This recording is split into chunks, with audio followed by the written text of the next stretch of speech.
Hello, my name is Oren, and I would like to talk to you about peace today because it's Peace Week. What does peace really mean?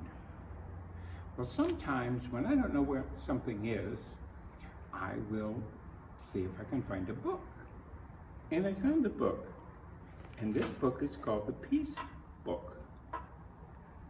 Let's see what it says about peace and if we can understand peace a little more.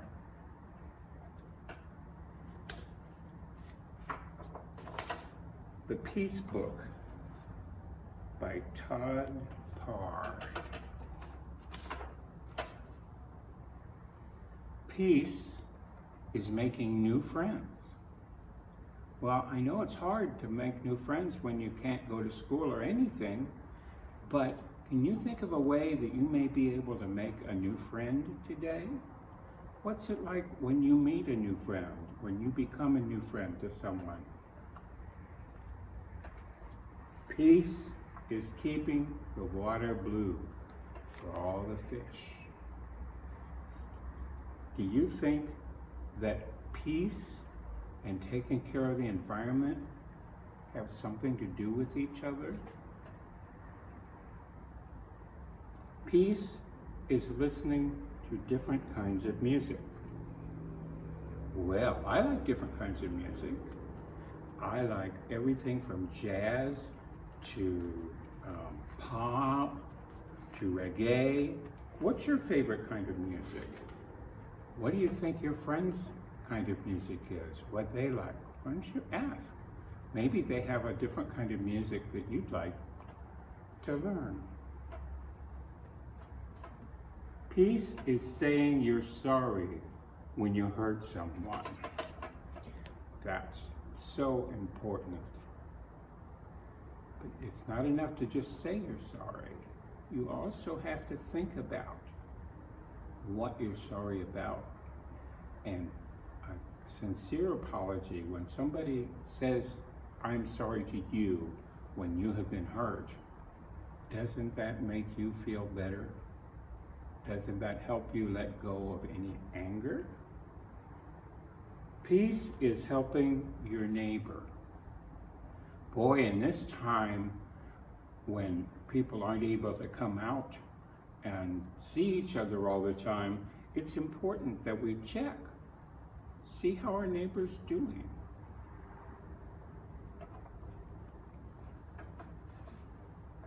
Peace is reading different kinds of books.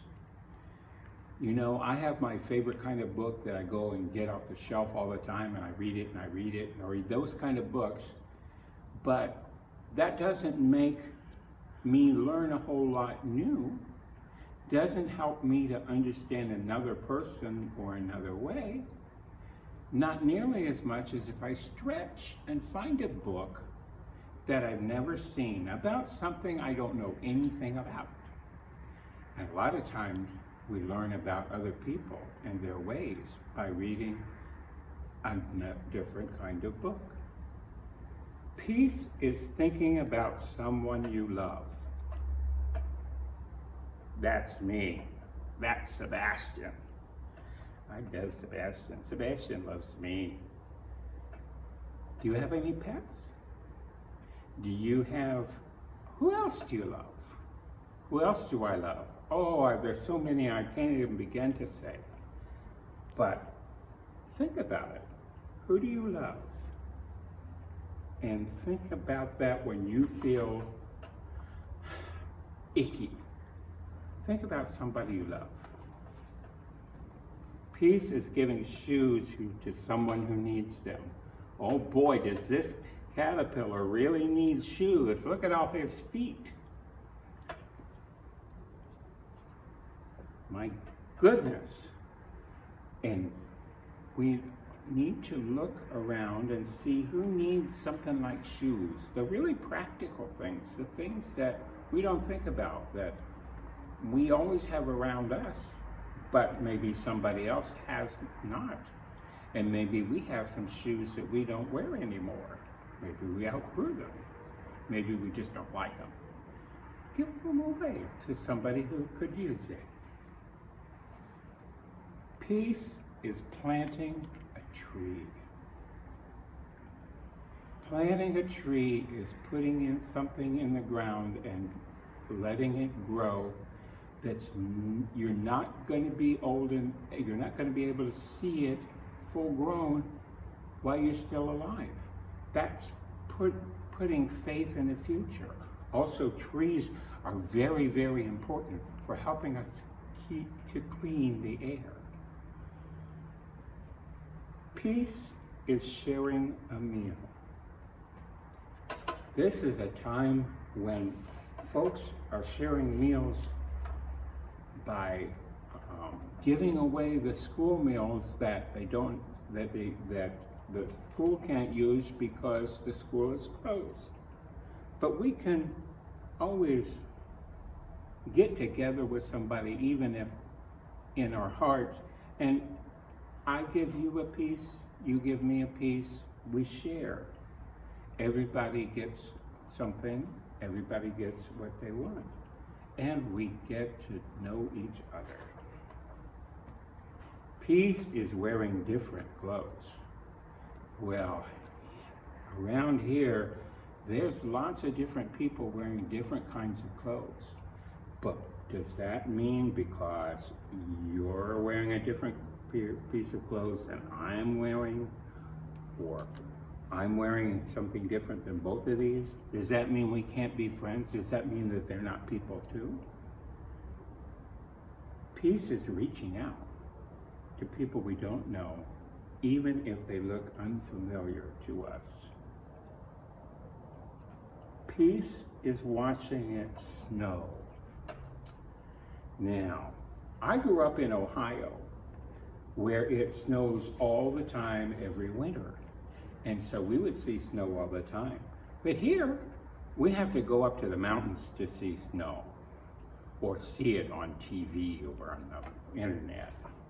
But it's really beautiful. If you can't go to the mountain in your head and imagine the snow. It is so peaceful and quiet after a snow. Peace is keeping the streets clean. You know, it really bothers me all the time when I walk down the street and I see how careless people, throw things down on the ground and not put them in the trash. Well, I can do two things about it. One, I can go dirty rack-a-frack and step over the mess and just walk by, keeping mean thoughts about the people who did that.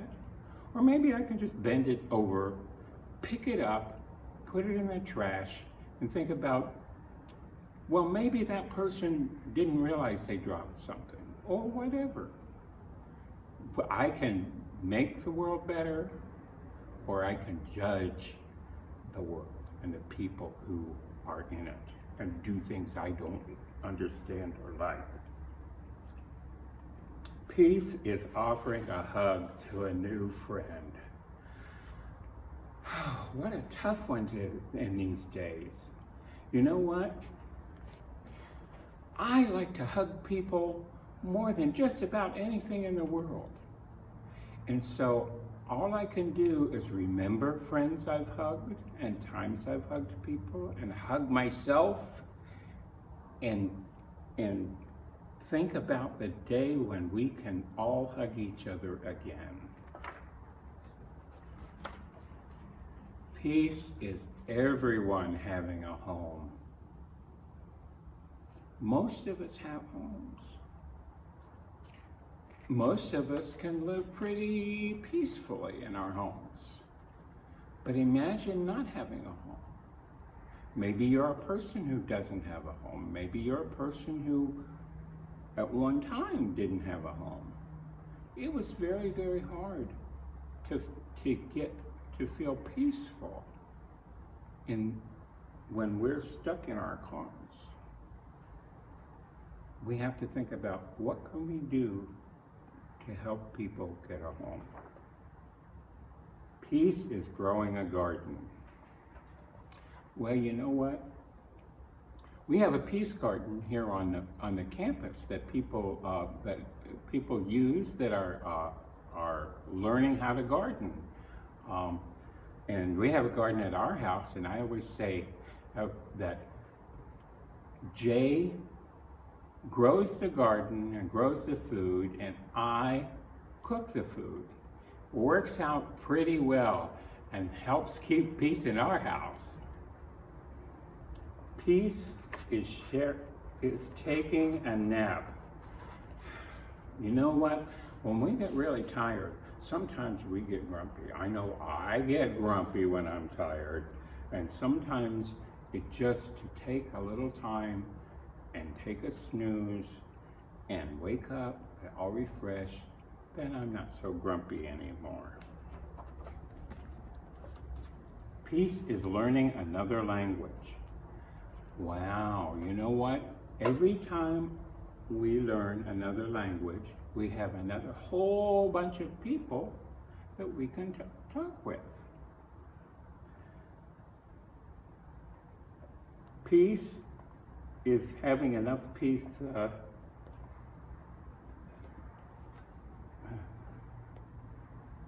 in the world, I'm sorry. Peace is having enough, old eyes.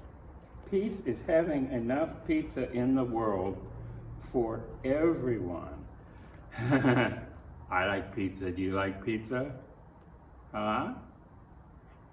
You got some brothers and sisters? Maybe you got lots of brothers and sisters. Well, suppose if I pig out and I don't think about my brother or sister.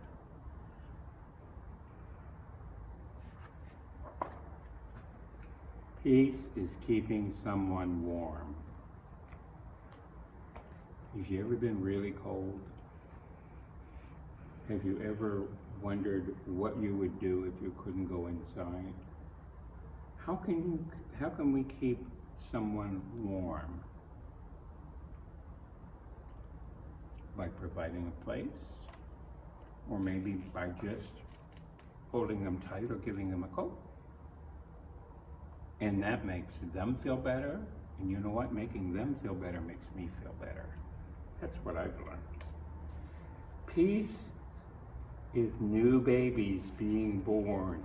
Oh boy, you know what? I'm a grandpa now, and there's nothing more joyful than when I get to see my grandkids. And I remember being there when some of them were born. And there's nothing more joyful than a new baby. Peace is being free. What does free mean? Does free mean it doesn't cost anything? Does free mean I can do whatever I want and nobody else? I don't care? Or are we free because our hearts are free of anger and pain and despair? Peace is traveling to different places. I love to travel. I've gone to lots of places, lots of countries, and every time I go, I learn something new, and I bring that something new home, and my heart gets a little bigger. Peace is wishing on a star. Sometimes things get tough, and it's okay to spend some time just wishing. Because wishing doesn't always make it so. But a lot of times we won't have anything if we don't wish for it. Peace is being who you are, no matter anything, no matter where you are, no matter what you look like. Peace is being who you are, because by being who you are, you invite other people to be themselves. I've heard it said that you have to be yourself because everybody else has their own, everybody else has Every other job is taken. Your best job is being yourself. And then I'm an old, confused old man, so forgive me. Peace is forgiving. Forgive me. Peace is being different, feeling good about yourself, and helping others. The world is a better place because of you.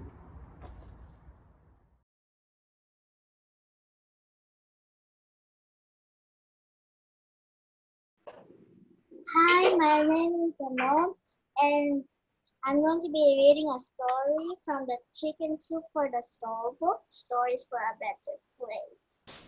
And if you have a book, read along with me, and we're going to be reading The Endless Time Out.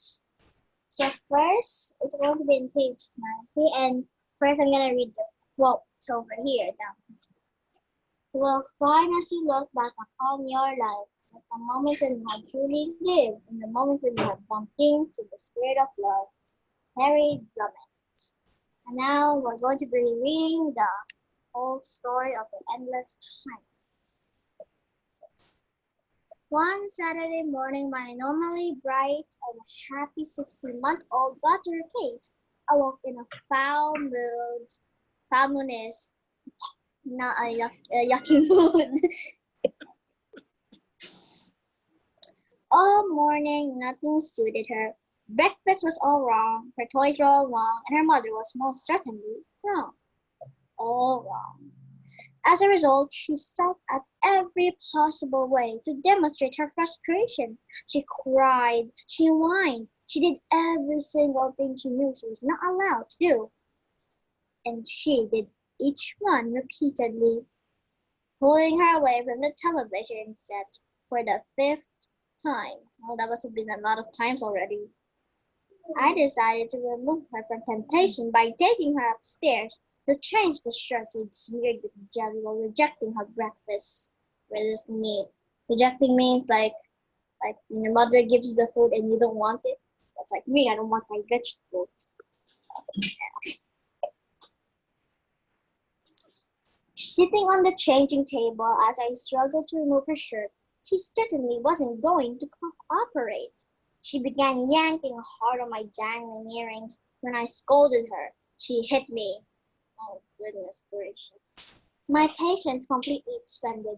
I put her into her crib for a time out. She sobbed during the 45 or so seconds that I was out of the room. When I returned, I said to her sternly, "No hitting." As soon as I picked her up, she hit me again. So I put her time out again. We went through the process several times, so hard. I returned to the room, admonished her sternly not to hit, then pick her up only to have her hit me again each time. During the final time out, I realized that there was no possible way to change her behavior until I changed mine. I returned to her room, looked down at her, and said in my kindest tone, "Kate, I love you. I am sorry that you are having a hard morning. I still love you very, very much. You are a wonderful baby."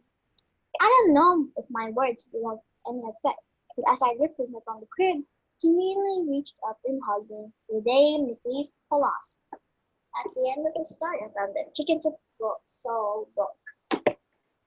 Thank you.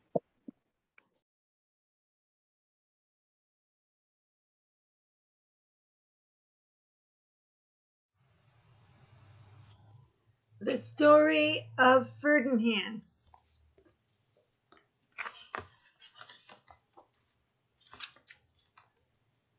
Once upon a time in Spain,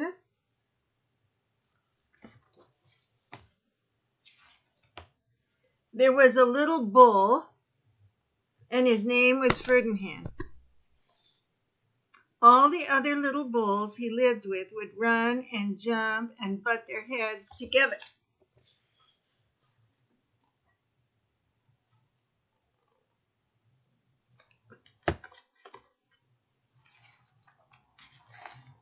But not Ferdinand. He liked to sit just quietly and smell the flowers He had a favorite spot out in the pasture under a cork tree. It was his favorite tree, and he would sit in its shade all day and smell the flowers.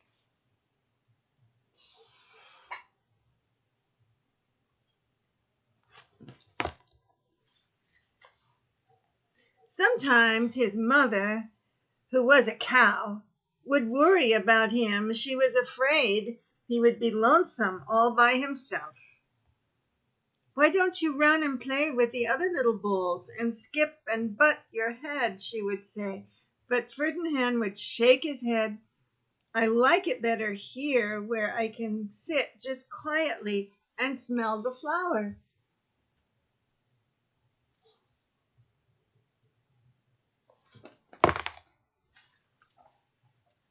His mother saw that he was not lonesome, and because she was an understanding mother, even though she was a cow, she let him just sit there and be happy.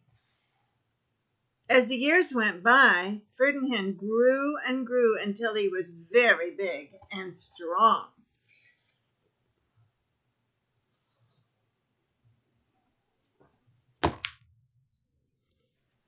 All the other bulls who had grown up with him in the same pasture would fight each other all day. They would butt each other and strike each other with their horns. What they wanted most of all was to be picked to fight at the bullfights in Madrid.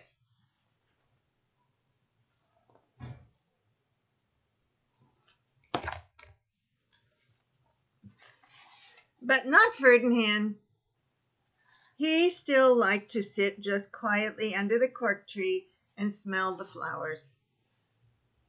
One day 5 men came in very funny hats to pick the biggest, fastest, roughest bull to fight in the bullfights in Madrid.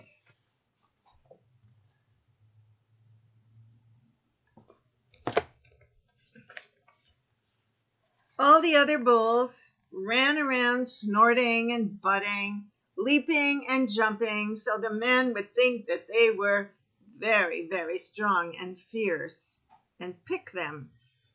Ferdinand knew that they wouldn't pick him, and he didn't care, so he went out to his favorite cork tree to sit down.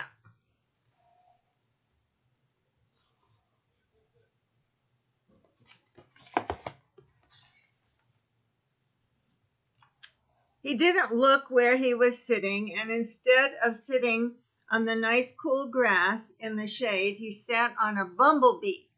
Well, if you were a bumblebee and a bull sat on you, what would you do?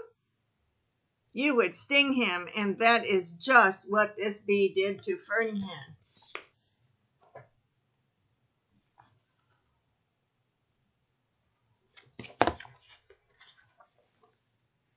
Wow, did it hurt! Ferdinand jumped up with a snort. He ran around puffing and snorting, butting and pawing the ground as if he were crazy.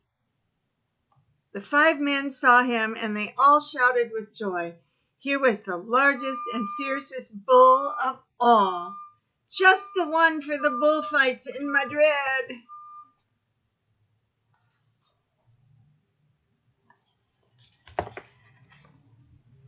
So they took him away for the bullfight day in a cart.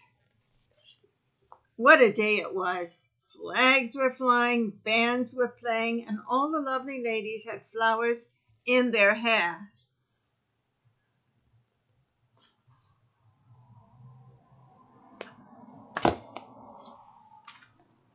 They had a parade into the bull ring.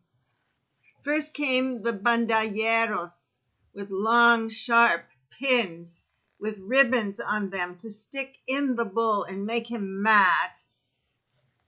Next came the picadores, who rode skinny horses and had long spears to stick in the bull and make him madder.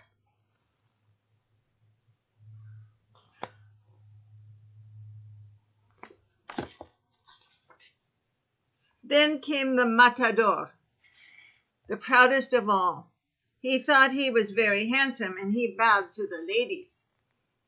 He had a red cape and a sword and was supposed to stick the bull last of all. Then came the bull, and you know who that was, don't you? Ferdinand.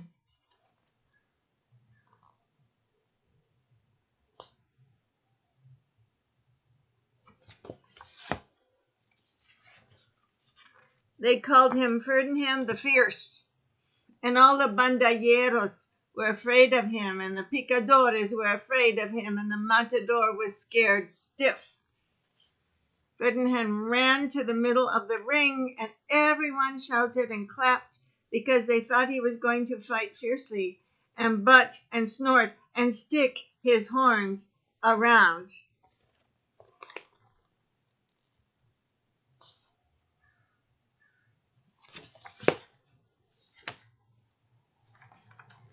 But not Ferdinand. When he got to the middle of the ring, he saw the flowers and all the lovely ladies' hair, and he just sat down quietly and smelled. He wouldn't fight and be fierce. No matter what they did, he just sat and smelled, and the bandilleros were mad, and the picadores were madder, and Matador was so mad he cried because he couldn't show off with his cape and sword. So they had to take Ferdinand home.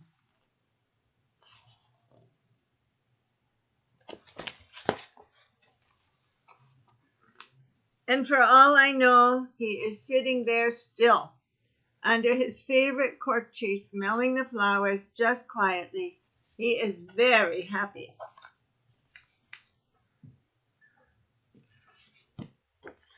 This book was written in 1936, just at the time of the Spanish Civil War.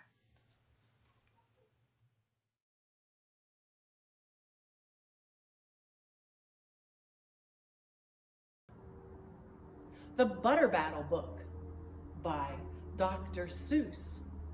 I love Dr. Seuss. I hope I can get through this book without becoming tongue-tied, because Dr. Seuss is familiar and famous for doing that.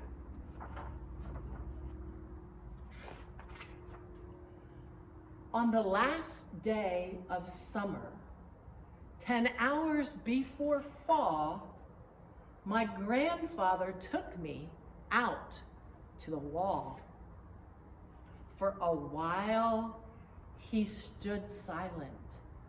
Then finally he said, with a very sad shake of his very old head, "As you know, on this side of the wall, we are Yooks. On the other side of this wall live the Zooks." Then my grandfather said, "It's high time that you knew of the terribly horrible thing that Zooks do. And every Zook house and every Zook town, every Zook eats his bread with the butter side down. But we Yooks, as you know, when we breakfast or sup, spread our bread," Grandpa said, "with the butter side up. That's the right, honest way." Grandpa gritted his teeth. "So you can't trust a Zook who spreads butter underneath. Every Zook must be watched. He has kinks in his soul. That's why, as a youth, I made watching my goal. Watching Zooks for the Zook watching border patrol.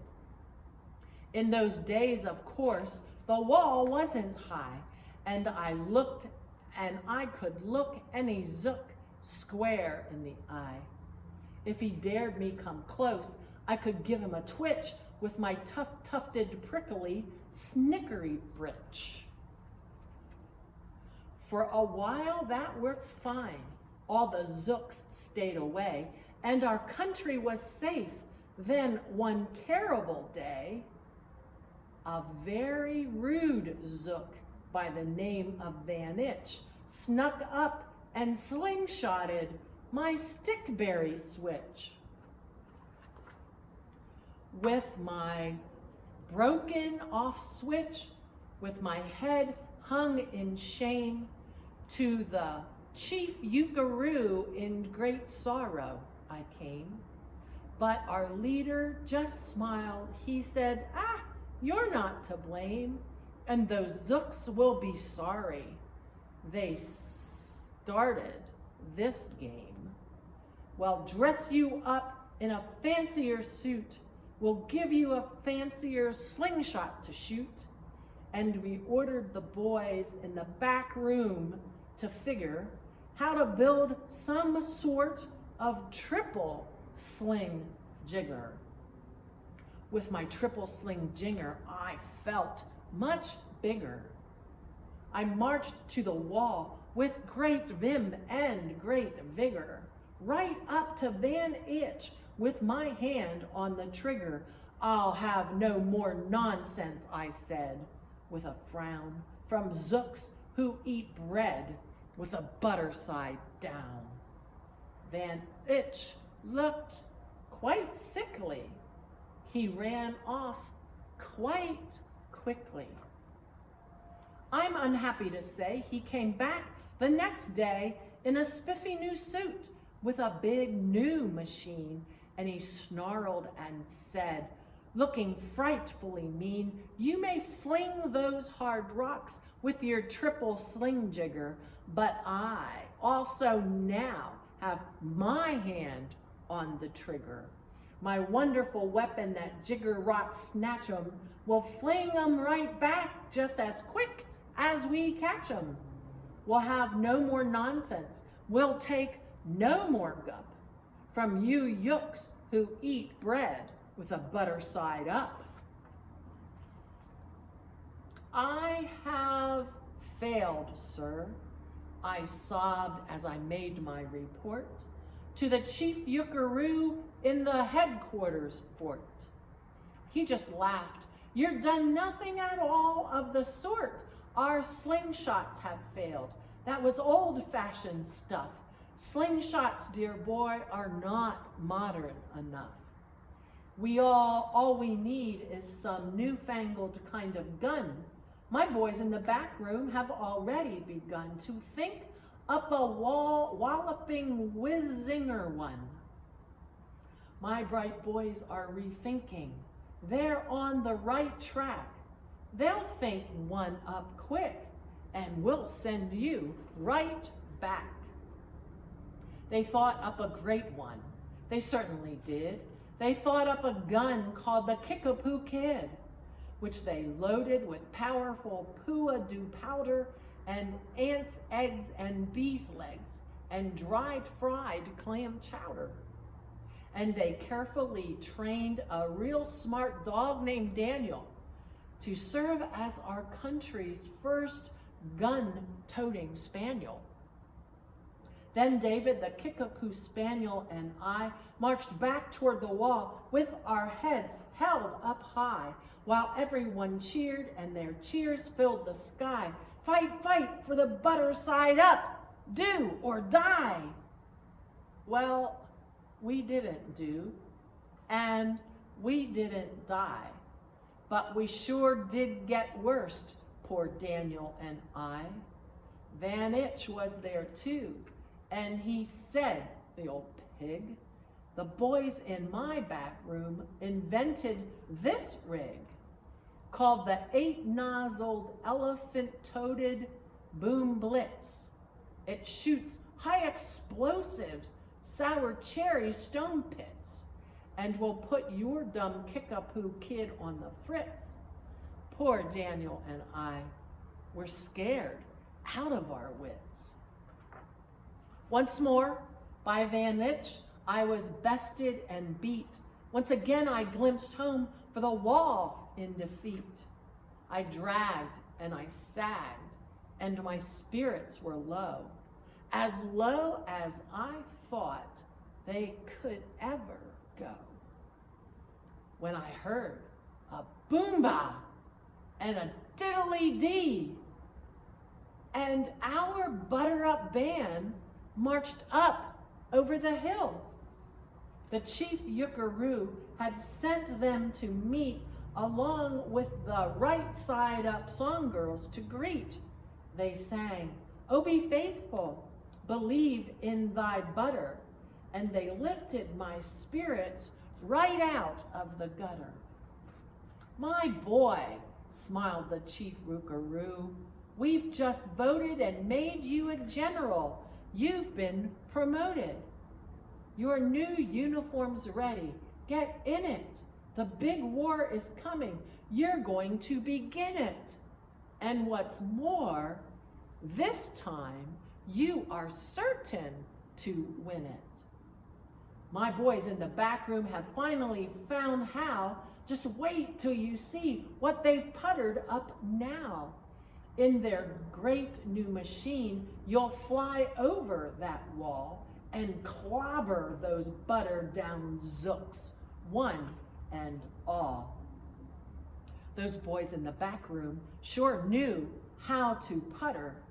They made me a thing called the Utterly Sputter, and I jumped aboard with my heart all aflutter and steered toward the land of the upside down butter. This machine was so modern, frightfully new, no one knew quite exactly just what it could do, but it had several facets that sprinkled blue goo, which somehow would sprinkle the zooks as I flew and gum up that upside down butter they chew. I was racing pell-mell when I heard a voice yell, "If you sprinkle us zooks, you'll get sprinkled as well." Van Itch had a sputter exactly like mine, and he yelled, "My blue gooer is working just fine. And I'm here to say that if yooks can goo zooks, you'd better forget it, 'cause zooks can goo yooks." I flew right back home, and as you may have guessed, I was downright despondent, disturbed, and depressed. And I saw just as soon as I stepped back on land, so were all of the girls of the Butter Up Band. The Chief Drum Majorette, Miss Yuki Ann Sue, said there was plenty sour flight that you just flew, and the King Yukaroo has been holding for you. And I raced to his office. The place was a sight. "Have no fear," said the chief. "Everything is all right." My bright back room boys have been brighter than bright. They've thought up a gadget that's newer than new, and it's filled with mysterious moo-lack-a-moo, and can blow all of those zooks clear to Salamagoo.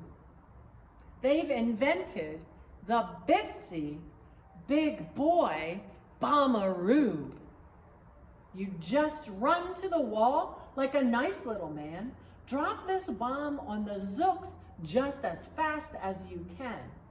I have ordered all yooks to stay safe underground while the Bitsy Big Boy Boomaroom is around. As I raced for the wall with the bomb in my hand, I noticed that every last yook in our land was obeying the Chief Yukaroo's grim command. They went all bravely marching with banners aflutter down the hole for the country a right side up butter. That's when grandfather found me. He grabbed me and said, "You should be down that hole, and you're up here instead. But perhaps this is all for the better somehow. You will see me make history right here and right now."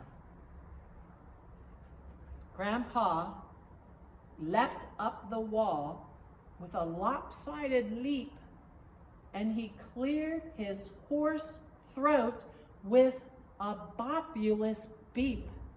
He screamed, "Here's the end of that terrible town full of zooks who eat bread with the butter side down." And at that very instant, we heard a clup, clup of feet on the wall, and old Van Itch clupped up. The boys in his back room had made him one too. And his feet was somehow big boy Boomeroo. "Well, I'll blow you up," he yelled, "into pork and wee beans. I'll butter side up you to small mithereens." "Grandpa," I shouted, "be careful. Oh, gee, who's gonna drop it? Will you or will he?" "Be patient," said Grandpa. "We'll see. We will see." And that concludes the story of the Butter Battle Book by Dr. Seuss.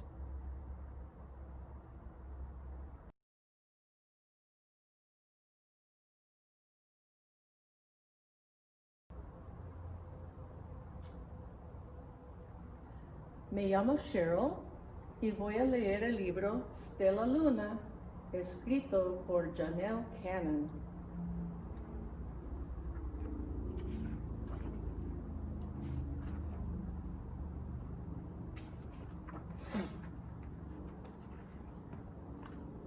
En un caluroso bosque muy lejano vivían una vez un murciélago frugívoro y su bebé recién nacido. Oh, cómo quería mamá murciélago a su bebé suave y chiquitín. "Te llamaré Stella Luna", le dijo con voz melodiosa. Cada noche mamá murciélago, mientras volaba en busca de comida, quería llevar a Stella Luna pegada a su corazón.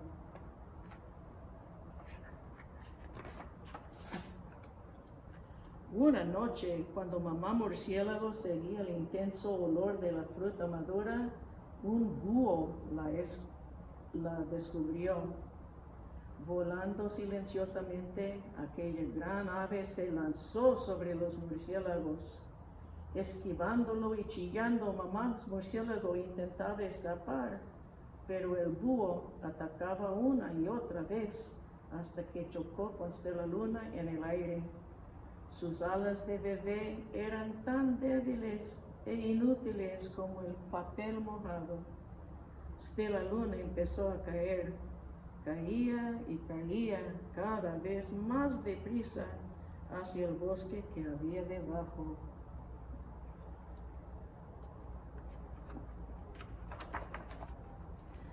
La oscura y frondosa maraña de ramas detuvo la caída de Stella Luna. Había una ramita lo suficiente pequeña para las diminutas patas de Stella Luna.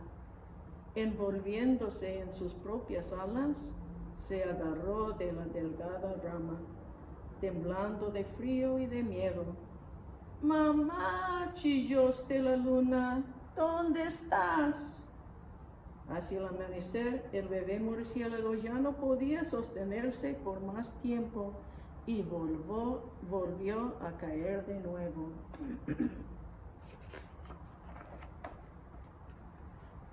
¡Plum!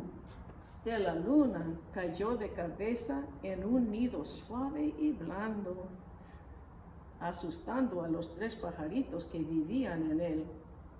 Rápidamente Stella Luna salió trepando del nido y se colgó debajo de él, donde no la podían ver.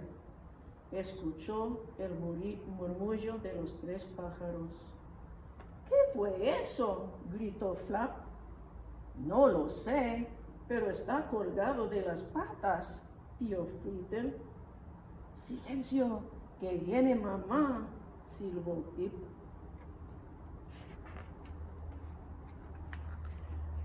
Mamá pájaro iba y venía una y otra vez y siempre traía comida para sus bebés.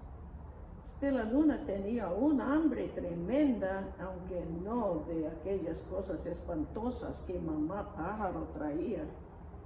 Finalmente, el pequeño murciélago ya no pudo soportarlo más. Trepó hasta el nido, cerró los ojos y abrió la boca. ¡Paf! Dentro cayó un gran saltamontes verde. Stella Luna aprendió a ser como los pájaros. Estaba despierta todo el día y dormía por la noche. Comía insectos, aunque sabían horriblemente.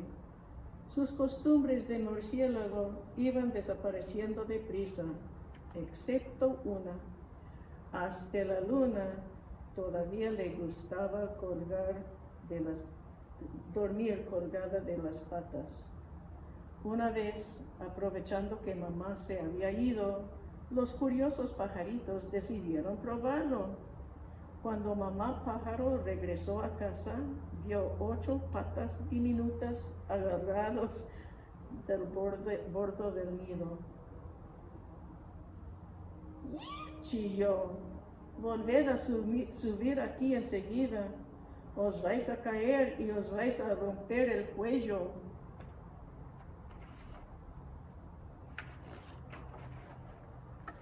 Los pájaros volvieron a subir al nido, pero mamá pájaro detuvo a Stella Luna. Estás enseñando a mis hijos a hacer cosas malas. No te dejaré entrar en este nido a menos que prometas obedecer todas las normas de esta casa. Stella Luna lo prometió. Comía insectos sin hacer muecas, dormía en el nido por la noche y no se colgaba de las patas. Stella Luna se comportaba como un pájaro bueno.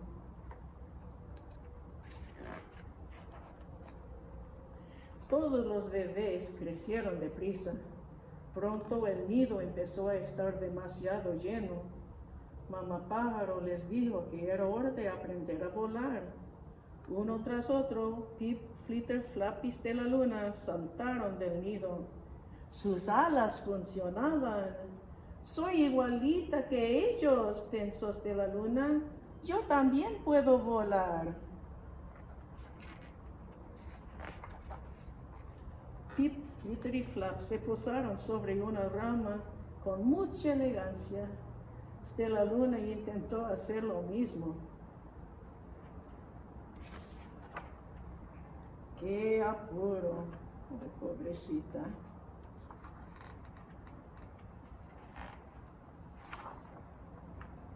Volaré todo el día, se dijo Stella Luna. Así nadie verá lo torpe que soy. Al día siguiente, Pip, Flitter, Flap y Stella Luna se fueron volando lejos de casa. Volaron durante horas, ejercitando sus nuevas alas. El sol se está poniendo, advirtió Flitter. Será mejor que volvamos a casa o nos perderemos en la oscuridad, dijo Flap. Pero Stella Luna iba volando muy por delante y no se la veía por ninguna parte. Los 3 pájaros, temerosos, se fueron a casa sin ella. Completamente sola, Stella Luna voló y voló hasta que las alas le dolieron y se dejó caer en un árbol. Prometí no colgarme de las patas, suspiró Stella Luna, de modo que se colgó de los pulgares y pronto se quedó dormida. No oyó el suave ruido de unas alas que se acercaban.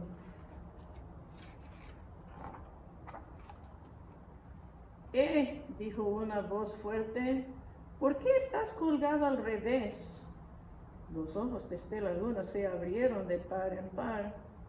Vio una cara extrañísima. Yo no estoy al revés.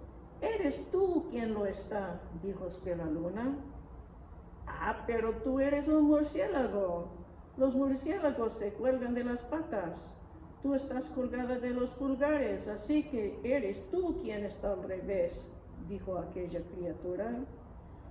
Yo soy un murciélago y estoy colgado de las patas, así que yo estoy al derecho. Stella Luna estaba confusa. Mamá Pájaro me dijo que estaba al revés. Ella dijo que estaba mal. Mal para un pájaro quizás, pero no para un murciélago.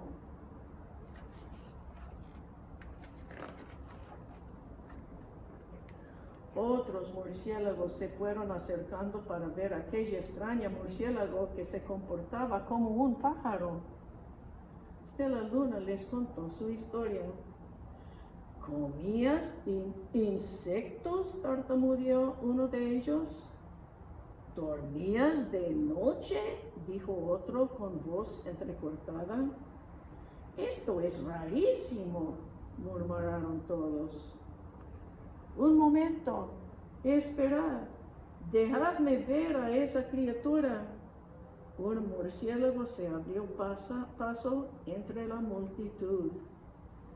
¿Te atacó un búho?, preguntó, y olfateando la piel de Stella Luna, susurró: Tú eres Stella Luna, tú eres mi hija.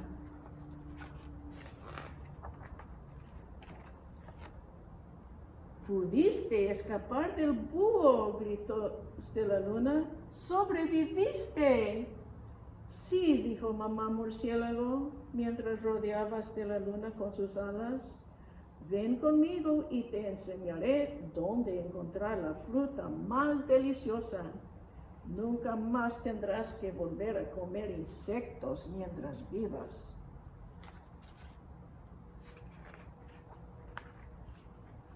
Pues si es de noche, chilló Stella Luna, no podemos volar a oscuros, nos vamos a estrellar contra los árboles. Nosotros somos murciélagos, dijo mamá. Murciélago, podemos ver en la oscuridad. Ven con nosotros. Stella Luna tenía miedo, pero se soltó del árbol y se lanzó al cielo azul oscuro. Stella Luna podía ver. Sentía como si de sus ojos salieron unos rayos de luz. Era capaz de ver todo lo que había en su camino.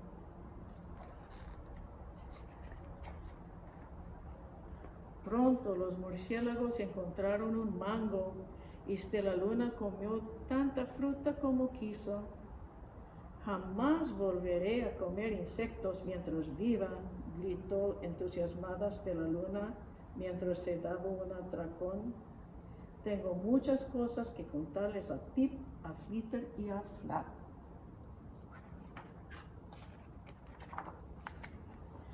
Al día siguiente, Stella Luna fue a visitar a los pájaros. Venid conmigo y conoceréis a mi familia de murciélagos, dijo Stella Luna.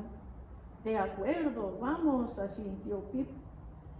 Se cuelgan de las patas, vuelan de noche y comen las cosas más ricas del mundo, explicó Stella Luna a los pájaros por el camino. Mientras los pájaros estaban entre los murciélagos, Flap dijo: Aquí me siento al revés. De todo que los pájaros se colgaron de las patas. De modo que los pájaros se colgaron de las patas. Esperaba que oscurezca, dijo Stella Luna, entusiasmadísima. Volveremos de noche. Cuando anocheció, Stella Luna se fue volando. Pip, Flitter y Flap saltaron del árbol para seguirla. No veo nada, protestó Pip. Yo tampoco, gritó Flitter. ¡Ah!, chilló Flap.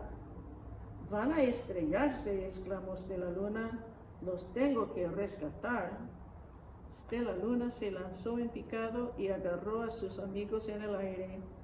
Los llevó a un árbol y los pájaros se aferraron a una rama. Stella Luna se colgó de la rama que había encima de ellos.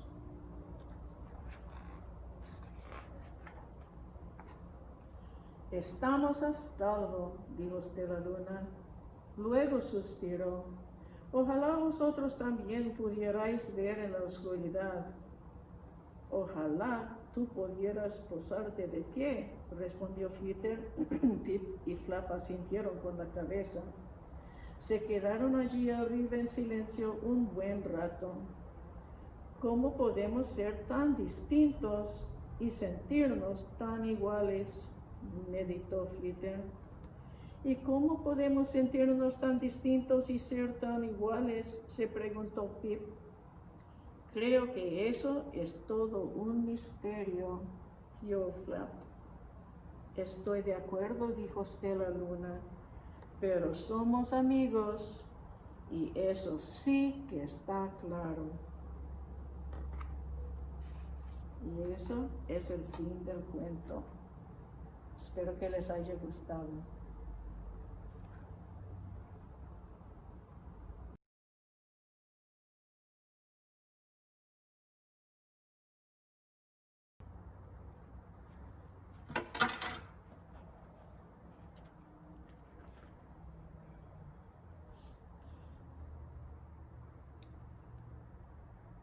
The Story of Ruby Bridges by Robert Coles, illustrated by George Ford.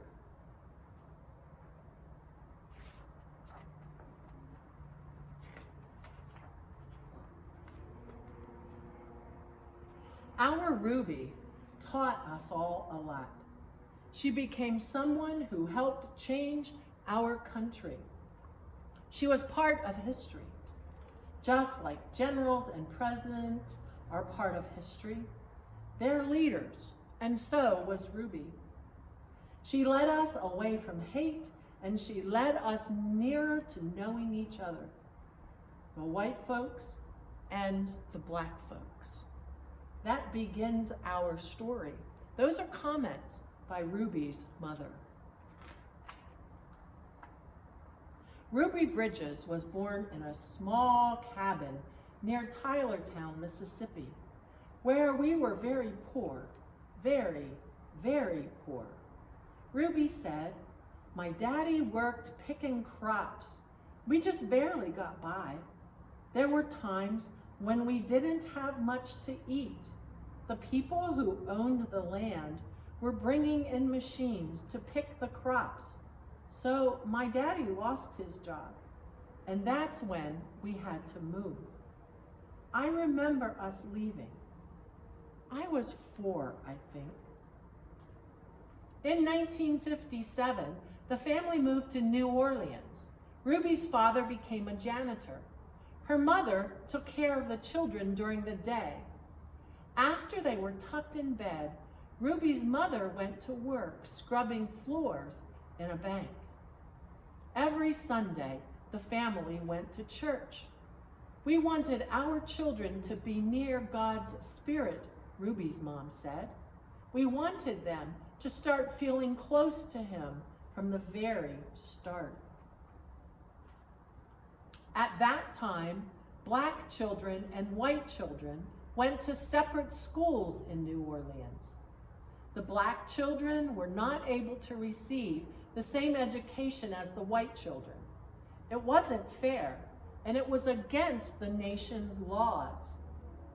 In 1960, a judge ordered 4 black girls to go to 2 white elementary schools. 3 of the girls were sent to McDonald, 19. 6-year-old Ruby Bridges was sent to 1st grade in the William France Elementary School. Ruby's parents were proud that their daughter had been chosen to take part in an important event in American history.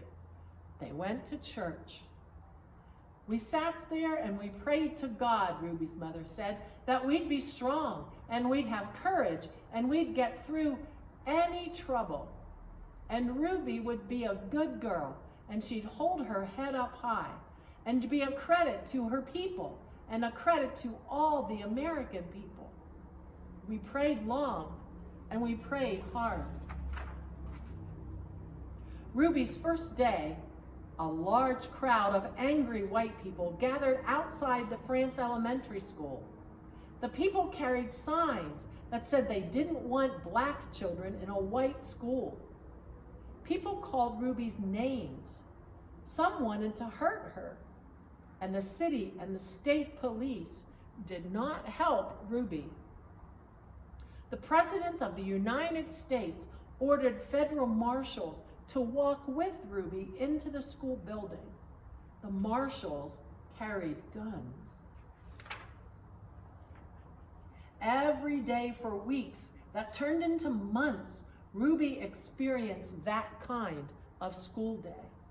She walked to the France school surrounded by marshals, wearing a clean dress and a bow in her hair, and carrying her lunch pail. Ruby walked slowly for the first few blocks.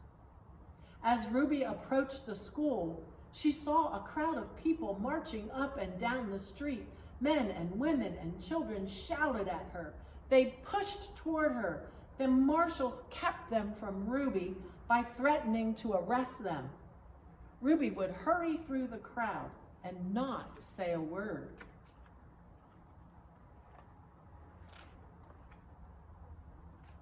The white people in the neighborhood would not send their children to school. When Ruby got inside the building, she was all alone except for her teacher, Miss Hurley. There were no other children to keep Ruby company, to play with and to learn with, to eat lunch with. But every day, Ruby went into the classroom with a big smile on her face, ready to get down to the business of learning. She was polite. She worked well at her desk, Miss Hurley said. She enjoyed her time there. She didn't seem nervous, anxious, or irritable, or scared. She seemed as normal and relaxed as any child I've ever taught. So Ruby began learning how to read and write in an empty classroom, an empty building. Sometimes I'd look at her and wonder how she did it, said Miss Hurley. How she went by those mobs and sat there all by herself, and yet seemed so relaxed and comfortable. Miss Hurley would question Ruby in order to find out if the girl was really nervous and afraid, even though she seemed so calm and confident. But Ruby kept saying she was doing fine. The teacher decided to wait and see if Ruby would keep being so relaxed and hopeful, or if she'd gradually begin to wear down, or even decide that she no longer wanted to go to school. Then one morning, something happened. Miss Hurley stood by a window in the classroom, as she usually did, watching Ruby walk toward the school.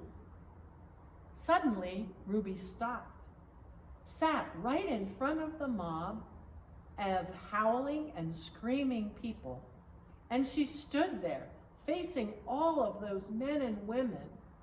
She seemed to be talking to them.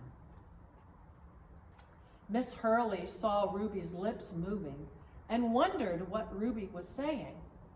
The crowd seemed ready to kill her. The marshals were frightened. They tried to persuade Ruby to move along. They tried to hurry her into the school, but Ruby wouldn't budge. Then Ruby stopped talking and walked into the school. When she went into the classroom, Miss Hurley asked her what had happened. Miss Hurley told Ruby that she'd been watching and that she was surprised when Ruby stopped and talked with the people in the mob. Ruby became irritated. I didn't stop and talk with them, she said. But Ruby, I saw you talking, Miss Hurley said. I saw your lips moving. I wasn't talking, said Ruby. I was praying. I was praying for them. Every morning, Ruby had stopped a few blocks away from school to say a prayer for the people. This morning, she forgot until she was already in the middle of the angry crowd. When school was over for the day, Ruby hurried through the mob as usual, and after she walked a few blocks and the crowd was behind her, Ruby said the prayer she repeated twice a day, before and after school.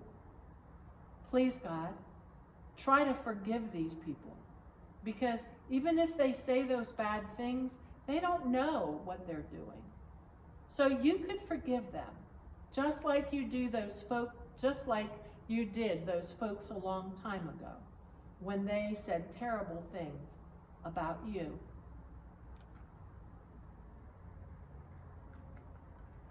That concludes the story of our hero, Ruby Bridges.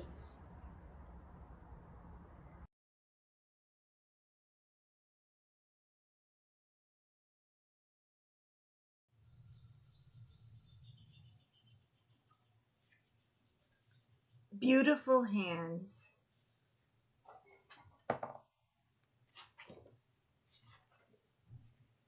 What will your beautiful hands do today?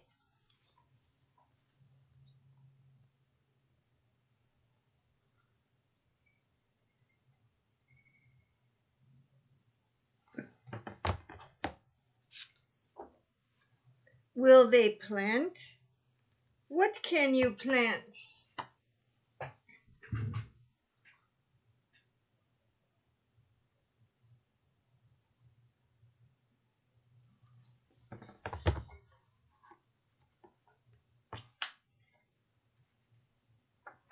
Ideas?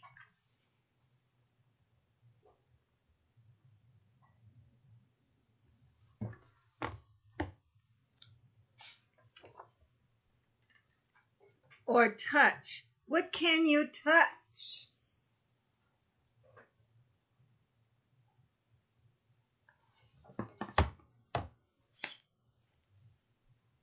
Hearts?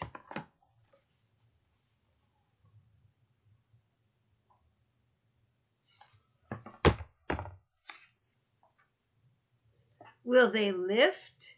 Can you lift?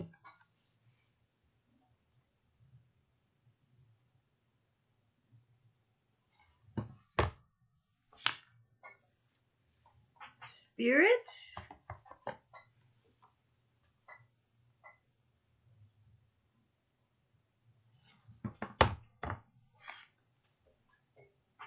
Or stretch?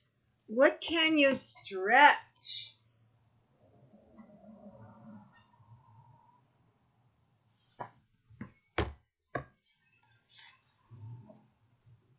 Imaginations?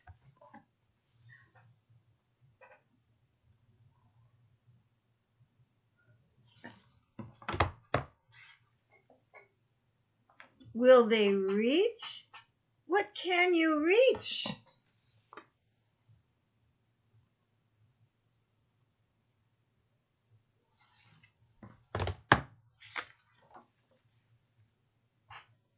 For love?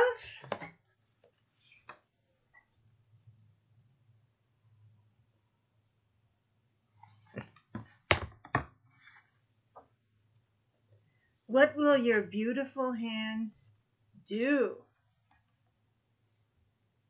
Will you reach for peace, truth, faith, hope, and dreams?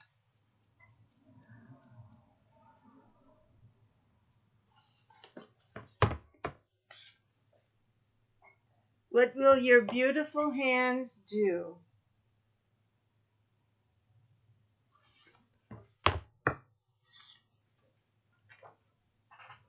Tomorrow.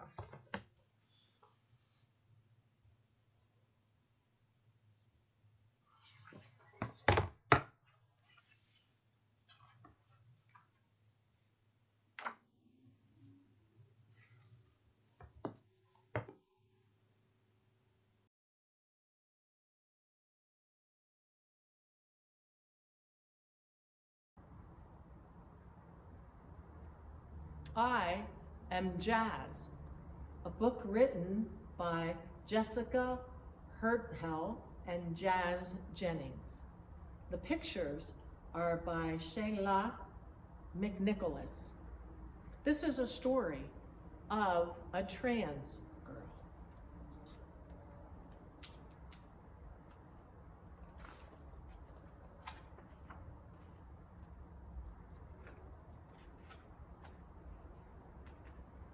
I am Jazz.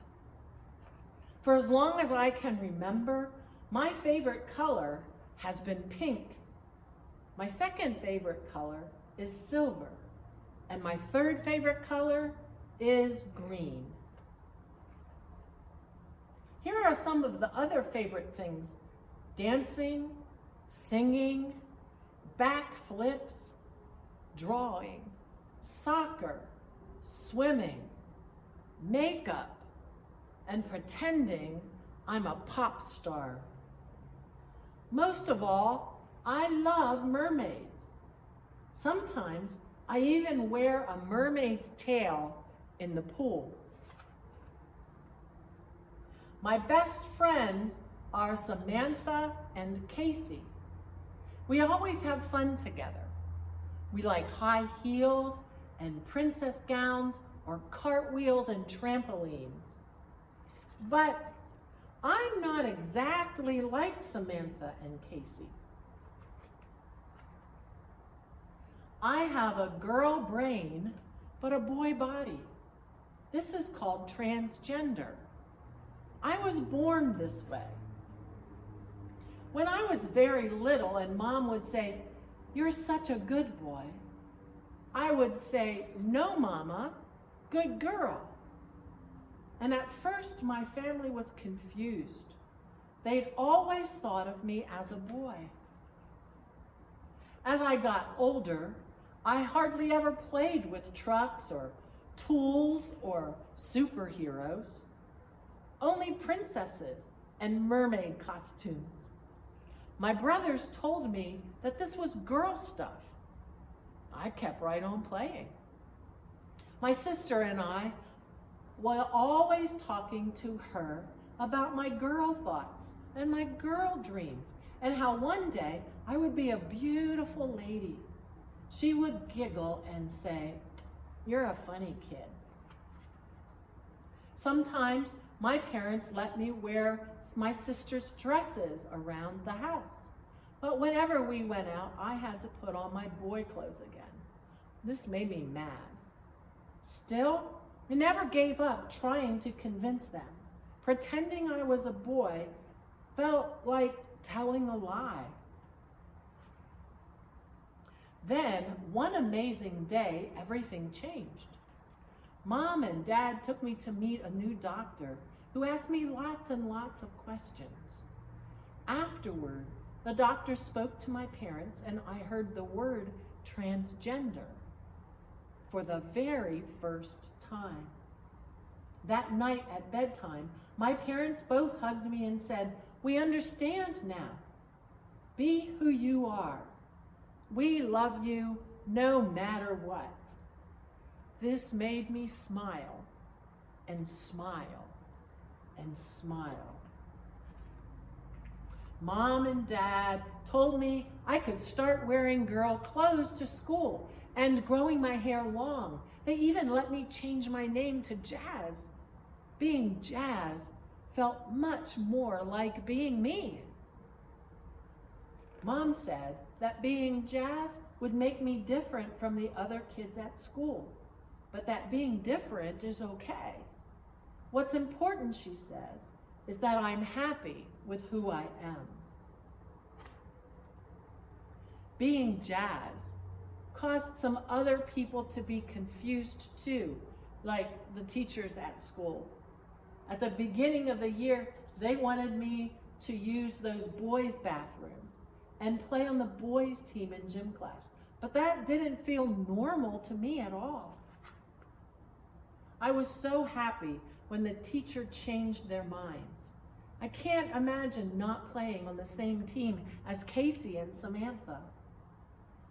Even today, There are kids who tease me or call me by a boy name or ignore me altogether.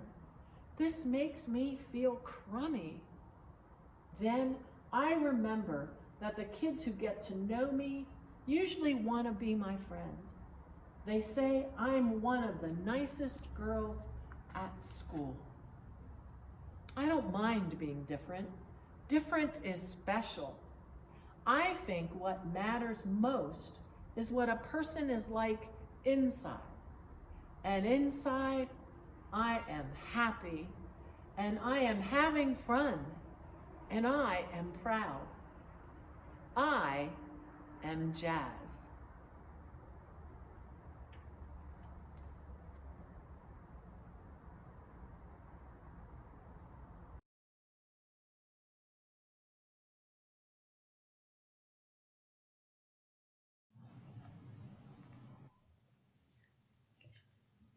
Faith the cow.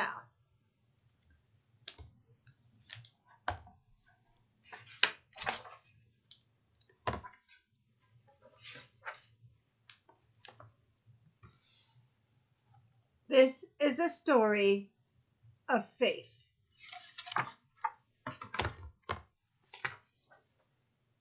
Faith was a young Guernsey cow, a heifer.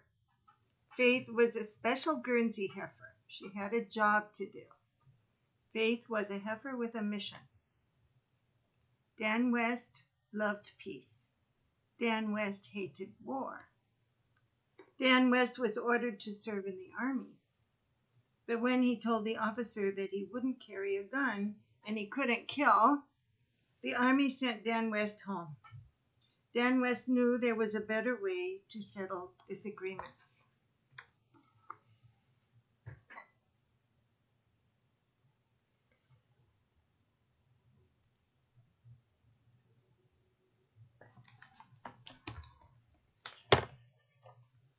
Once there was a war in Spain. Instead of fighting, Dan West went to Spain to hand out food and supplies to families who lost everything in the war. He felt sad for people who lived where soldiers fought.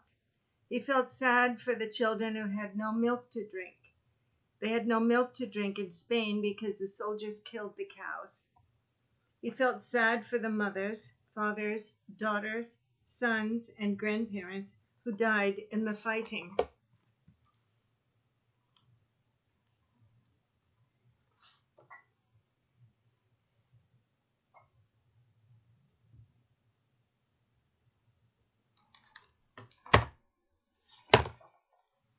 When Dan West looked at the children in Spain, he thought of his roly-poly babies at home, Joel and Janet, who had plenty to eat.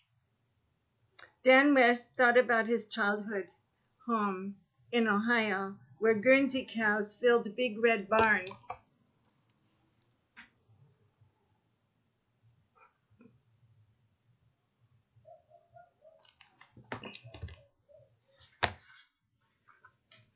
Dan West had an idea.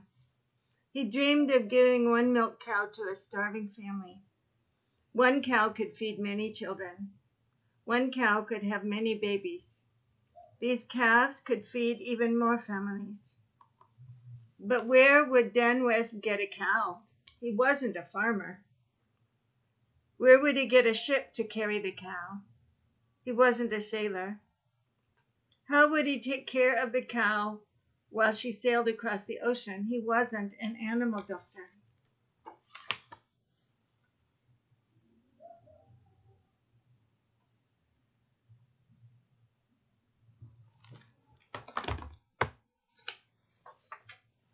Just one man, just one cow, that just wouldn't be enough. So Dan West began to look for people who could help him make his dream come true. Dan West told a group of farmers in his church about the starving children in the world. When Dan West finished, Virgil Mock stood up. Virgil Mock said, "Have faith, Dan West."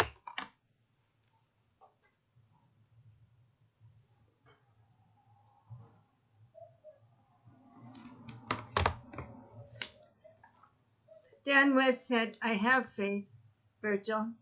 I believe God is telling us to help. We need to send heifers to give milk for the children, but I can't do it by myself. I need help. Virgil Mock said again, have faith, Dan West. Dan West said, I do have faith, Virgil. I trust God to make my dream come true, even though it seems impossible. And Virgil Mock said, no, Dan West, I mean have faith. Faith is my Guernsey cow.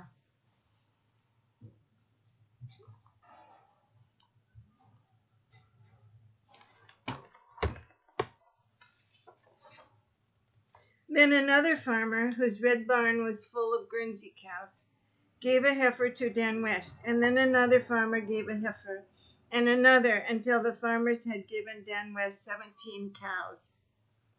The first 3 heifers the farmers gave to Dan West were named Faith, Hope, and Charity.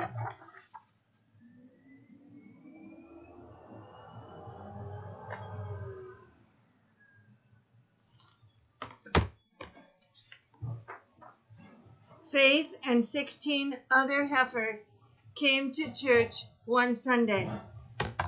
The pastor prayed over the cows, laid his hands on them and blessed them, and sent them out into the world to help families. Faith was no longer just one heifer with a mission. Now there were 17 heifers with a mission.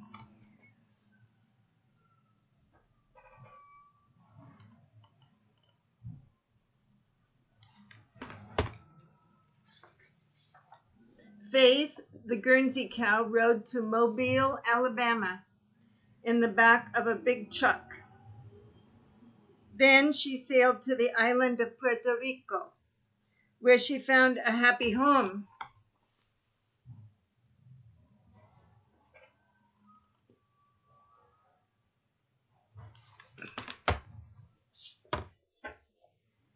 There were 10 children in Faith's new family. They loved their cow and they learned to take good care of her. It was the children's job to feed Faith, protect her, and keep her clean. Faith took good care of her new family too. She gave the children lots of milk. The whole family was very happy. For the first time ever, they owned something valuable, a cow, and no one was hungry.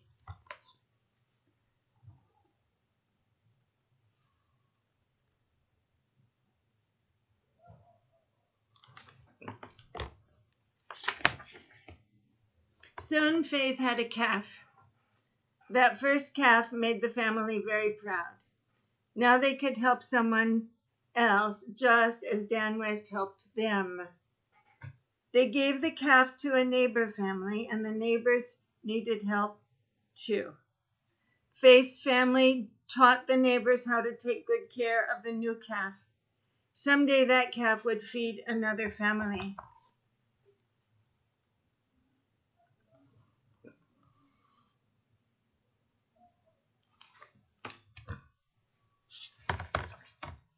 Dan West and the farmers called their plan Heifer Project.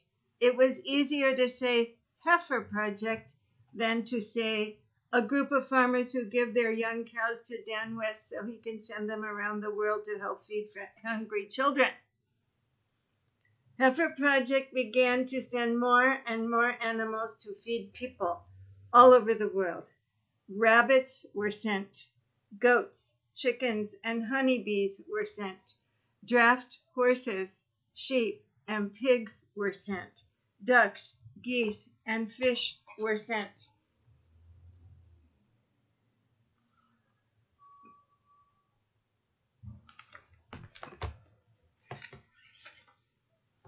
Can just one person make a difference? Can just one person with an idea help feed hungry children all around the world? Can just one person make the world a better place? One person can make a difference. If that person has a little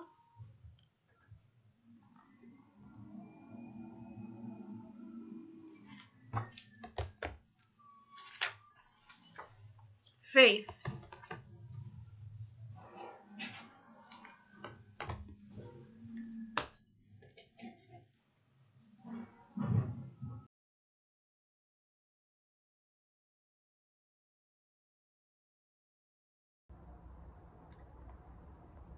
Hi, my name is Cheryl, and I'm going to be reading The Lorax by Dr. Seuss.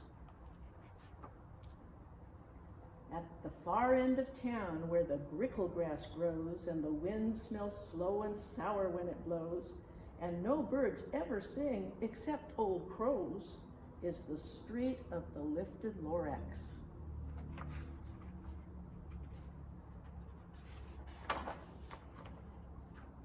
And deep in the grickle grass, some people say, if you look deep enough, you can still see today where the Lorax once stood, just as long as it could before somebody lifted the Lorax away. What was the Lorax, and why was it there? And why was it lifted and taken somewhere?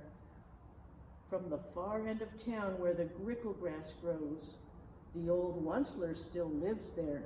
Ask him, he knows. You won't see the Onceler, don't knock at his door. He stays in his lurkum on top of his store. He lurks in his lurkum, cold under the roof, where he makes his own clothes out of miff-muffered moof.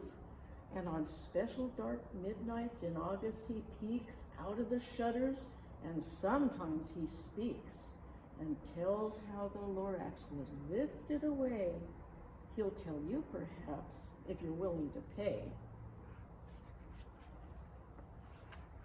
On the end of a rope, he lets down a tin pail, and you have to toss in 15 cents and a nail, and the shell of a great-great-great-grandfather's snail.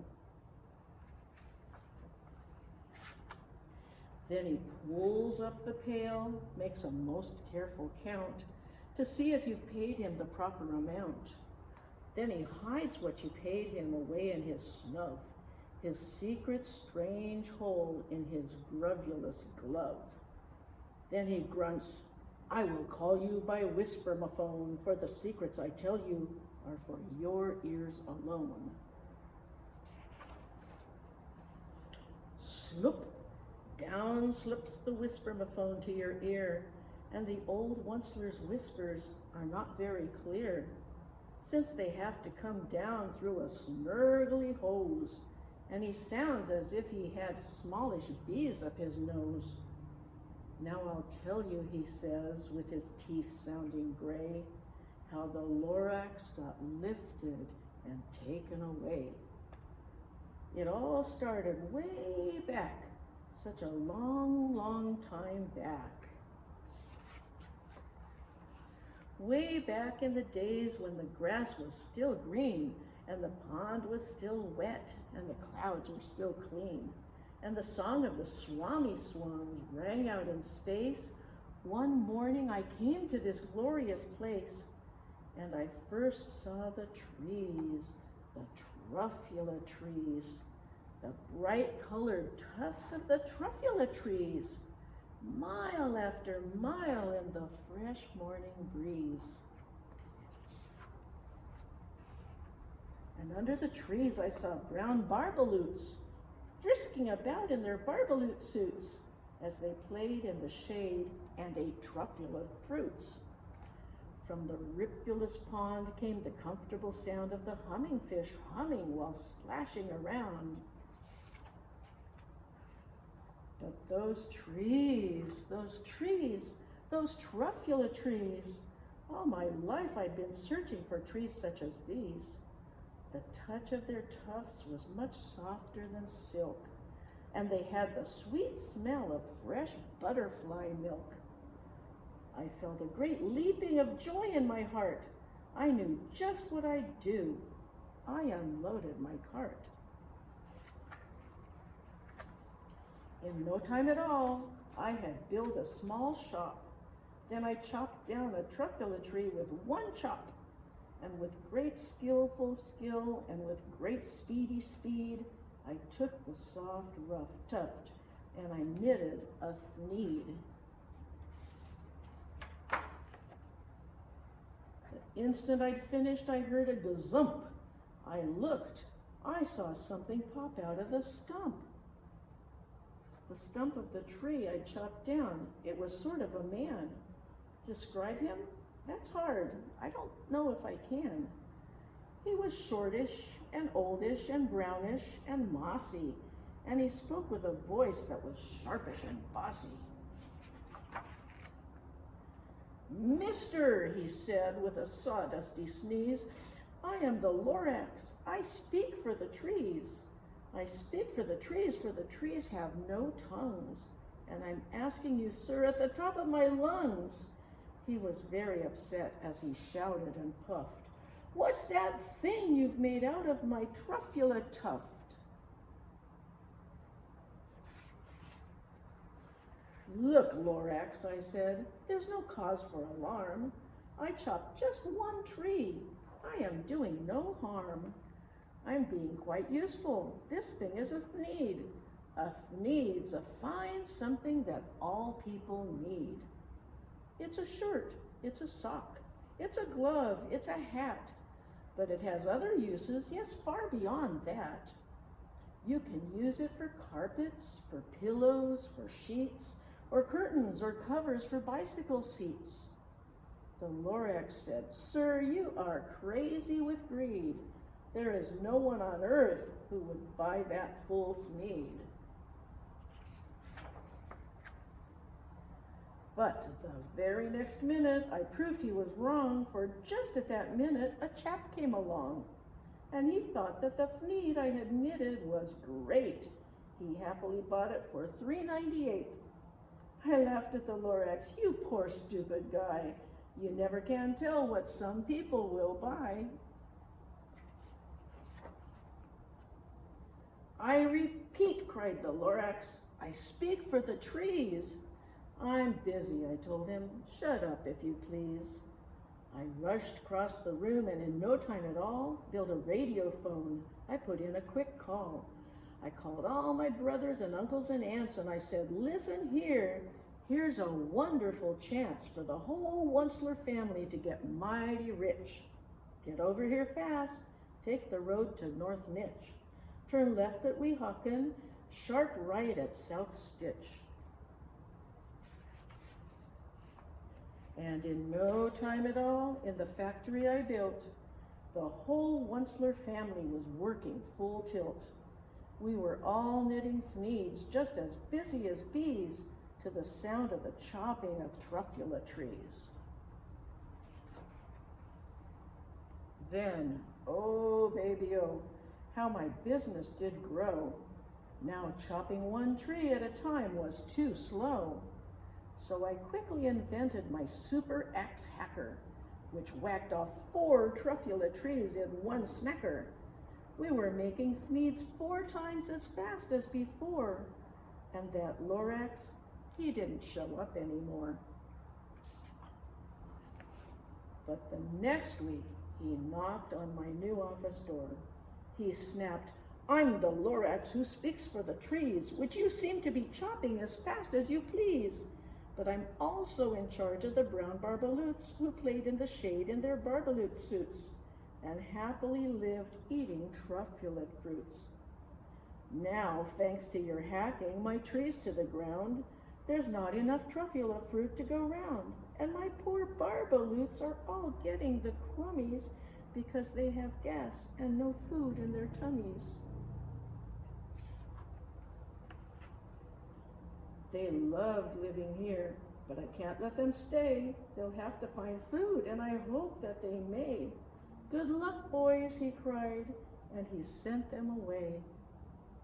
I, the Onceler, felt sad as I watched them all go, but business is business, and business must grow, regardless of crummies in tummies, you know. I meant no harm, I most truly did not, but I had to grow bigger, so bigger I got.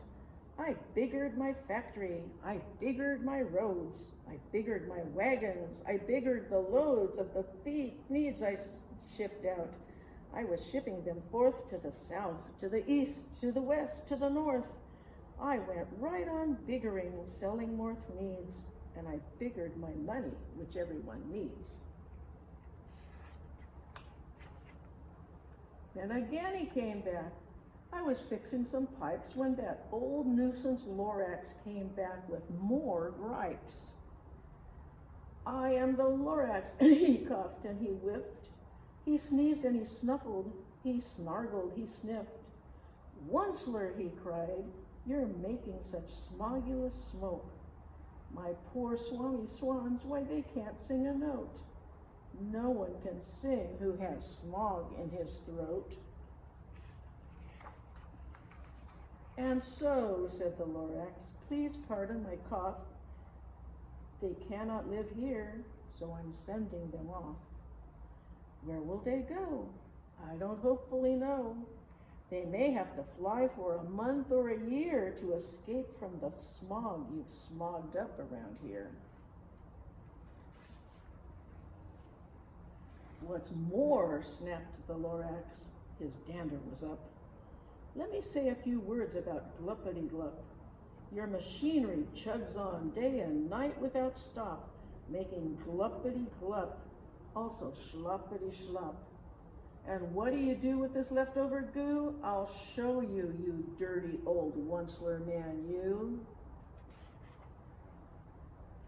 You're glumping the pond where the humming fish hummed. No more can they hum, for their gills are all gummed. So I'm sending them off. Oh, their future is dreary. They'll walk on their fins and get woefully weary in search of some water that isn't so smeary. I hear things are just as bad up in Lake Erie. And then I got mad. I got terribly mad. I yelled at the Lorax, now listen here, Dad. All you do is yap, yap, and say bad, bad, bad, bad. Well, I have my rights, sir, and I'm telling you, I intend to go on doing just what I do. And for your information, you Lorax, I'm figuring on biggering and biggering and biggering and biggering, turning more truffula trees into thneeds, which everyone needs. And at that very moment, we heard a loud thwack. From outside in the fields came a sickening smack of an axe on a tree. Then we heard the tree fall, the very last truffula tree of them all. No more trees, no more needs, no more work to be done, so in no time my uncles and aunts, every one, all waved me goodbye. They jumped into my cars and drove away under the smoke-smuggered stars. Now all that was left neath the bad-smelling sky was my big empty factory, the Lorax and I. The Lorax said nothing, just gave me a glance, just gave me a very sad, sad backward glance as he lifted himself by the seat of his pants. And I'll never forget the grim look on his face when he hoisted himself and took leave of this place, through a hole in the smog without leaving a trace. And all that the Lorax left here in this mess was a small pile of rocks with one word, unless. Whatever that means, well, I just couldn't guess. That was long, long ago, but each day since that day, I've sat here and worried away. Through the years, while my buildings have fallen apart, I've worried about it with all of my heart. But now, says the Onceler, now that you're here, the word of the Lorax seems perfectly clear. Unless someone like you cares a whole awful lot, nothing is going to get better. It's not. So, catch, calls the Onceler. He lets something fall. It's a truffula seed. It's the last one of all. You're in charge of the last of the truffula seeds. And truffula trees are what everyone needs. Plant a new truffula, treat it with care, give it clean water and feed it fresh air. Grow a forest, protect it from axes that hack. Then the Lorax and all of his friends will come back. And that's the end of the story. I hope you enjoyed it.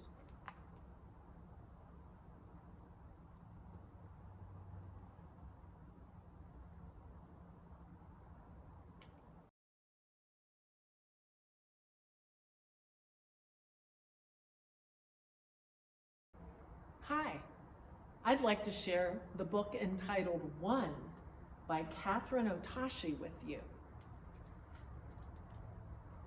It's a book of colors, it's a book of numbers, it's a book of emotions.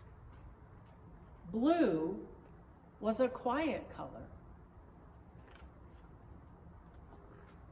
He enjoyed looking up at the sky, floating on the waves, and on days he felt like daring, splashing in rain puddles. Once in a while, he wished he could be more sunny, like yellow, or bright, like green, or more regal, like purple, or maybe outgoing, like orange. But overall, he liked being blue, except when he was with Red. Red was a hothead. He liked to pick on Blue. Red is a great color, he'd say. Red is hot, Blue is not. Then Blue would feel bad about being blue. Sometimes yellow comforted Blue. Blue is a very nice color, she'd say, but yellow never said that in front of Red. She never said, stop picking on Blue. Green, purple, and orange thought Blue was nice too, but they never told Red to stop either. Every time Red said something mean, no one spoke up. He got bigger and bigger and bigger. Soon, Red grew so big that everyone was afraid of him. No one dared stop him. Red picked on all of the colors, and everyone felt a little blue. Until one came. He had a different shape, with bold strokes and square corners. He was funny. He made the colors laugh. Red saw this and got very hot. Stop laughing, he told Yellow. Stop laughing, he told Green. Stop laughing, he told Purple and Orange. And they did. Red rolled up to one. Stop laughing, he told him. But one stood up straight like an arrow and said, no. Red was mad, but not one. One wouldn't budge. So Red rolled away. One turned to the colors and said, if someone is mean and picks on me, I, for one, stand up and say no. Then Yellow felt brave and said, me too. And Green agreed and said, me 3. And Purple became 4, and Orange became 5. Blue saw the colors change, and he wanted to count. Red grew hot. He felt left out. He grew hotter and hotter and hotter. Red raced over to Blue and said what he always did. Red is hot, blue is not. But this time, blue stood up tall and became 6. Red can be really hot, he said, but blue can be super cool. And Red blew a fuse and tried to roll over Blue. But everyone took a stand and said no. Seeing them standing tall made Red feel very, very, very small. Then Red turned even redder and began rolling away. Blue called out, "Can Red be hot? And Blue be so cool?" Red stopped in his tracks. "Red can count 2, said one. Red rolled over, rocketed, and turned into 7. "Everyone counts," they shouted. Then Red laughed and joined in the fun. Sometimes it just takes one. Thank you for sharing that book with me about how we can be upstanders in times of conflict and be inclusive of all who are there.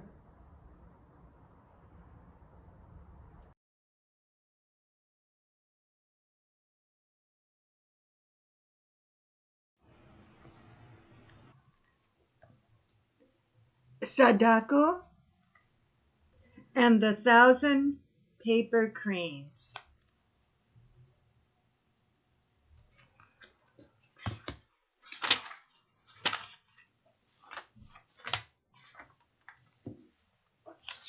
Prologue. Sadako and the 1,000 Paper Cranes is based on the life of a real little girl who lived in Japan from 1943 to 1955. She was in Hiroshima when the United States Air Force dropped an atom bomb on that city in an attempt to end World War II. 10 years later, she died as a result of radiation from the bomb. Her courage made Sadako a heroine to children in Japan. And this is the story of Sadako. Chapter 1, Good Luck Signs. Sadako was born to be a runner. Her mother always said that Sadako had learned to run before she could walk. One morning in August 1954, Sadako ran outside into the street as soon as she was dressed. The morning sun of Japan touched brown highlights in her dark hair. There was not a speck of cloud in the blue sky. It was a good sign. Sadako was always on the lookout for good luck signs. Back in the house, her sister and 2 brothers were still sleeping on their bed quilts. She poked her big brother, Masahiro. "Get up, lazy bone," she said. "It's peace day." Masahiro groaned and yawned. He wanted to sleep as long as possible, but like most 14-year-old boys, he also loved to eat. And when he sniffed the good smell of bean soup, Masahiro got up. Soon, Mitsue and Aiji were awake too. Sadako helped Aiji get dressed. He was 6, but he sometimes lost a sock or shirt. Afterwards, Sadako folded the bed quilts. Her sister, Mitsue, who was 9, helped put them away in the closet. Rushing like a whirlwind into the kitchen, Sadako cried, "Oh, Mother, I can hardly wait to go to the carnival. Can we please hurry with breakfast?" Her mother was busily slicing pickled radishes to serve with the rice and soup.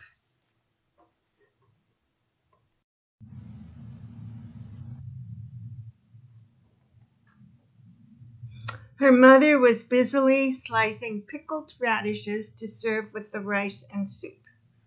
She looked sternly at Sadako. "You are 11 years old and you should know better," she scolded. "You must not call it a carnival. Every year on August 6th, we remember those who died when the atom bomb was dropped on our city. It is a Memorial Day." Mr. Sasaki came in from the back porch. "That's right," he said. "Sadako-chan, you must show respect. Your own grandmother was killed that awful day." "But I do respect Oba-chan," Sadako said. "I pray for her spirit every morning. It's just that I'm so happy today. As a matter of fact, it's time for our prayers." "Now," her father said, and the Sasaki family gathered around the little altar shelf. Oba-chan's picture was there in a gold frame. Sadako looked at the ceiling and wondered if her grandmother's spirit was floating somewhere above the altar. "Sadako-chan," Mr. Sasaki said sharply. Sadako quickly bowed her head. She fidgeted and wiggled her bare toes while Mr. Sasaki spoke. He prayed that the spirits of their ancestors were happy and peaceful. He gave thanks for his barbershop. He gave thanks for his fine children. And he prayed that his family would be protected from the atom bomb disease called leukemia.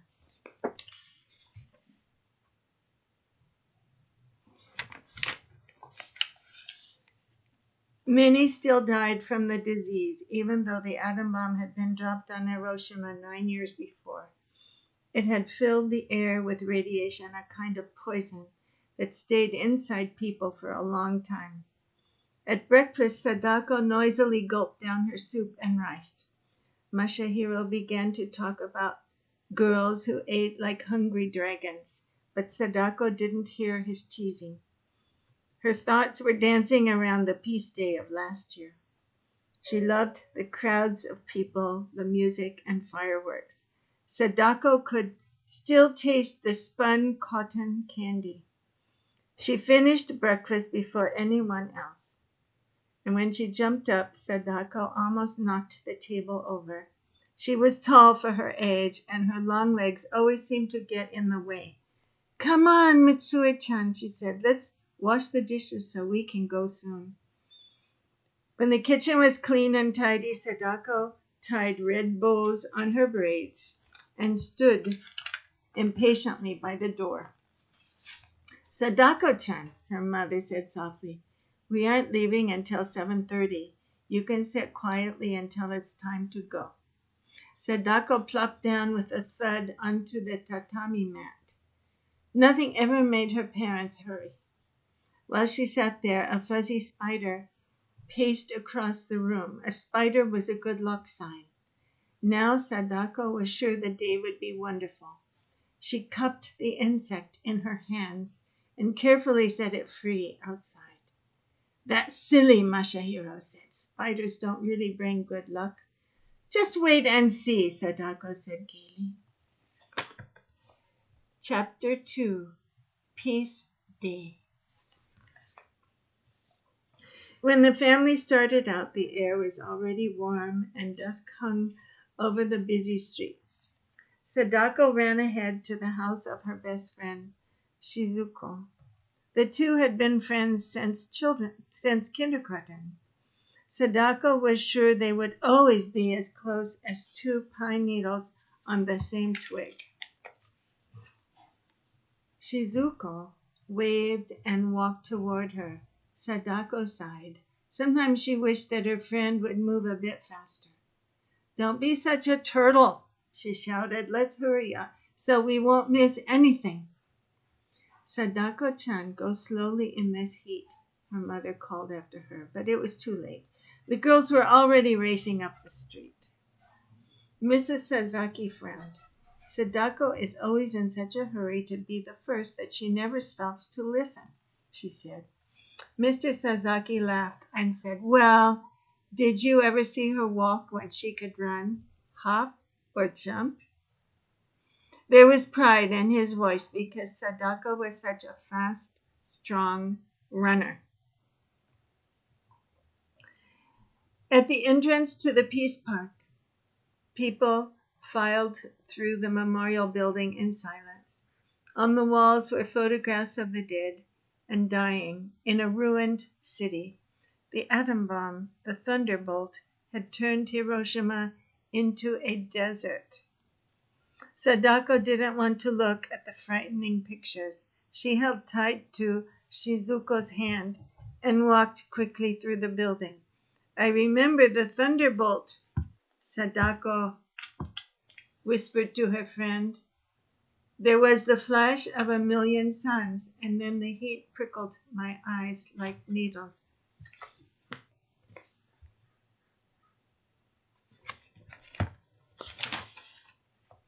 How can you possibly remember anything? Shizuko exclaimed. You were only a baby then. Well, I do, Sadako said stubbornly.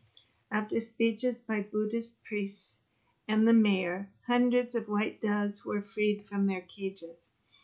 They circled the twisted, scarred atomic dome. Sadako thought the doves looked like spirits of the dead flying into the freedom of the sky. When the ceremonies were over, Sadako led the others straight to the old lady who sold cotton candy. It tasted even better than last year.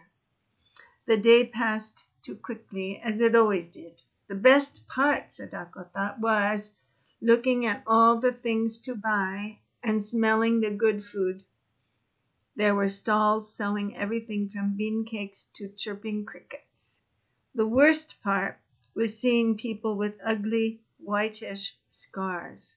The atom bomb had burned them so badly that they no longer looked human.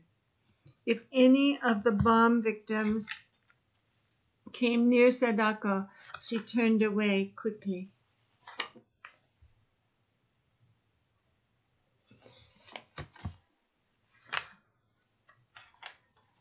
Excitement grew as the sun went down.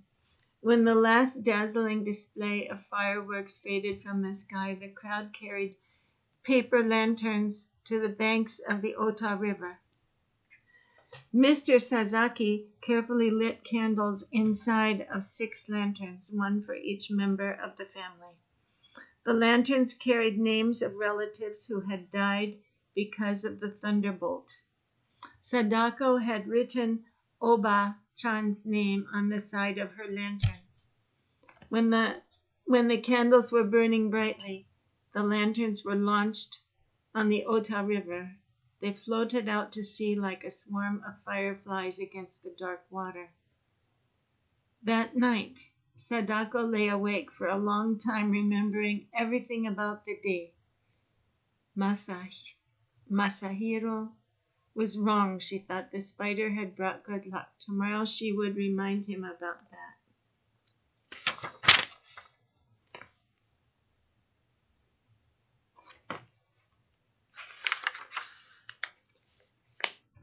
Chapter 3, Sadako's Secret. It was the beginning of autumn when Sadako rushed home with good news. She kicked off her shoes and threw open the door with a bang. I'm home, she called. Her mother was fixing supper in the kitchen. The most wonderful thing has happened, Sadako said breathlessly. Guess what? Many wonderful things happened to you, Sadako-chan. I can't even guess. The big race on field day, Sadako said. I have been chosen from the bamboo class to be on the relay team. She danced around the room, gaily swinging her school bag.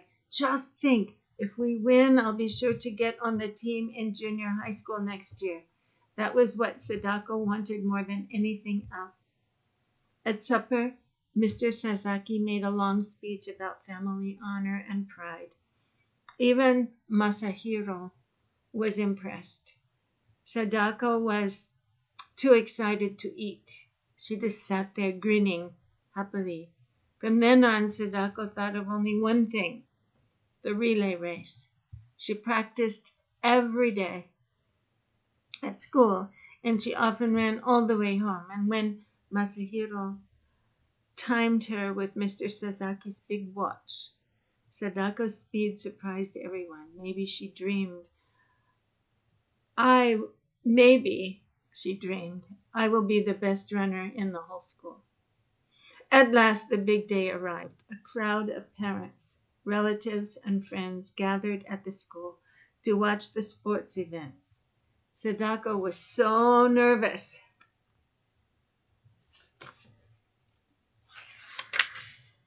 She was afraid her legs wouldn't work at all.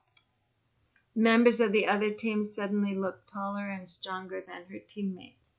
When Sadako told her mother how she felt, Mrs. Sasaki said, "Sadako-chan, it is natural to be a little bit afraid. But don't worry. When you get out there, you will run as fast as you can." Then it was time for the relay race. "Just do your best," Mr. Sasaki said, giving Sadako's hand a squeeze. "We'll be proud of you." The kind words from her parents made the knot in Sadako's stomach loosen. They love me, no matter what, she thought. At the signal to start, Sadako forgot everything but the race. When it was her turn, she ran with all the strength she had. Sadako's heart was still thumping painfully against her ribs when the race was over. It was then that she first felt strange and dizzy. She scarcely heard someone cry, "Your team won!" The bamboo class surrounded Sadako, cheering and shouting, and she shook her head a few times, and the dizziness went away.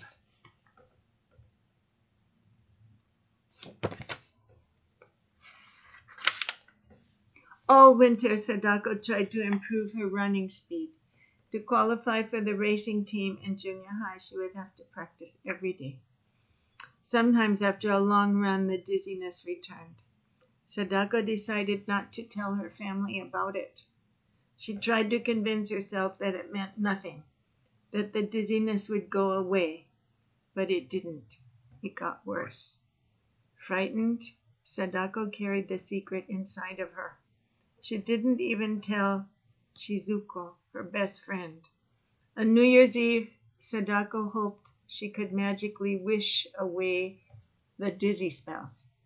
How perfect everything would be if she didn't have this secret. At midnight, she was in her cozy bed quilts when the temple bells began to chime. They were ringing out all the evils of the old year so that the new one would have a fine beginning. With each ring, Sadako drowsily made her special wish. The next morning, the Sasaki family joined crowds of people as they visited their shrines. Mrs. Sasaki looked beautiful in her best flowered silk kimono.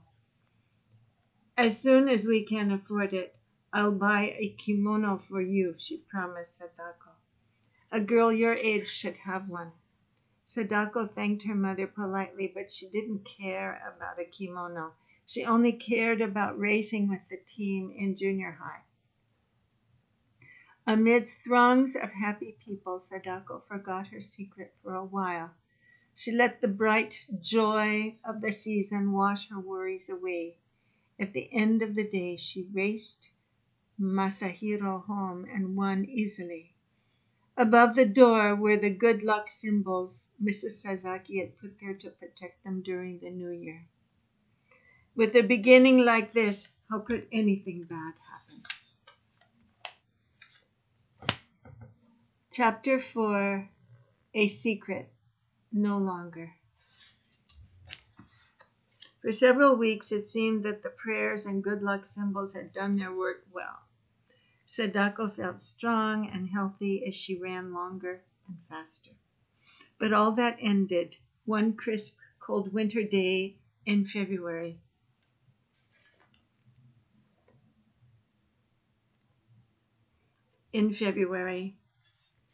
Sadako was running in the schoolyard. Suddenly, everything seemed to whirl around her, and she sank to the ground. One of the teachers rushed over to help. "I guess I'm just tired," Sadako said in a weak voice. And when she tried to stand up, her legs went wobbly and she fell down again. And the teacher sent Mitsue home to tell Mr. Sasaki. He left his barber shop and took Sadako to the Red Cross hospital. And as they entered the building, Sadako felt a pang of fear. Part of this hospital was especially for those with the atom bomb sickness. In a few minutes, Sadako was in an examining room where a nurse x-rayed her chest and took some of her blood. Dr. Numata tapped her back and asked a lot of questions. 3 other doctors came in to look at Sadako. One of them shook his head and gently stroked her hair. By now, the rest of Sadako's family was at the hospital. Her parents were in the doctor's office. Sadako could hear the murmur of their voices. Once her mother cried, "Leukemia! But that's impossible!" And at the sound of that frightening word, Sadako put her hands over her ears. She didn't want to hear any more. Of course she didn't have leukemia. Why, the atom bomb hadn't even scratched her. Nurse Yasunaga took Sadako to one of the hospital rooms and gave her a kind of cotton kimono to wear. Sadako had just climbed into bed when her family came in. Mrs. Sasaki put her arms around Sadako. "You must stay here for a little while," she said, trying to sound cheerful. "But I'll come every evening and will visit you after school," Masahiro promised. And Mitsue and Aiji nodded, their eyes wide and scared. "Do I really have the atom bomb disease?" Sadako asked her father. And there was a troubled look in Mr. Sasaki's eyes, but he only said, "The doctors want to make some tests. That's all." He paused, and then he added, "They might keep you here for a few weeks." A few weeks? To Sadako, it sounded like years. She would miss graduation into junior high school, and even worse, she would not be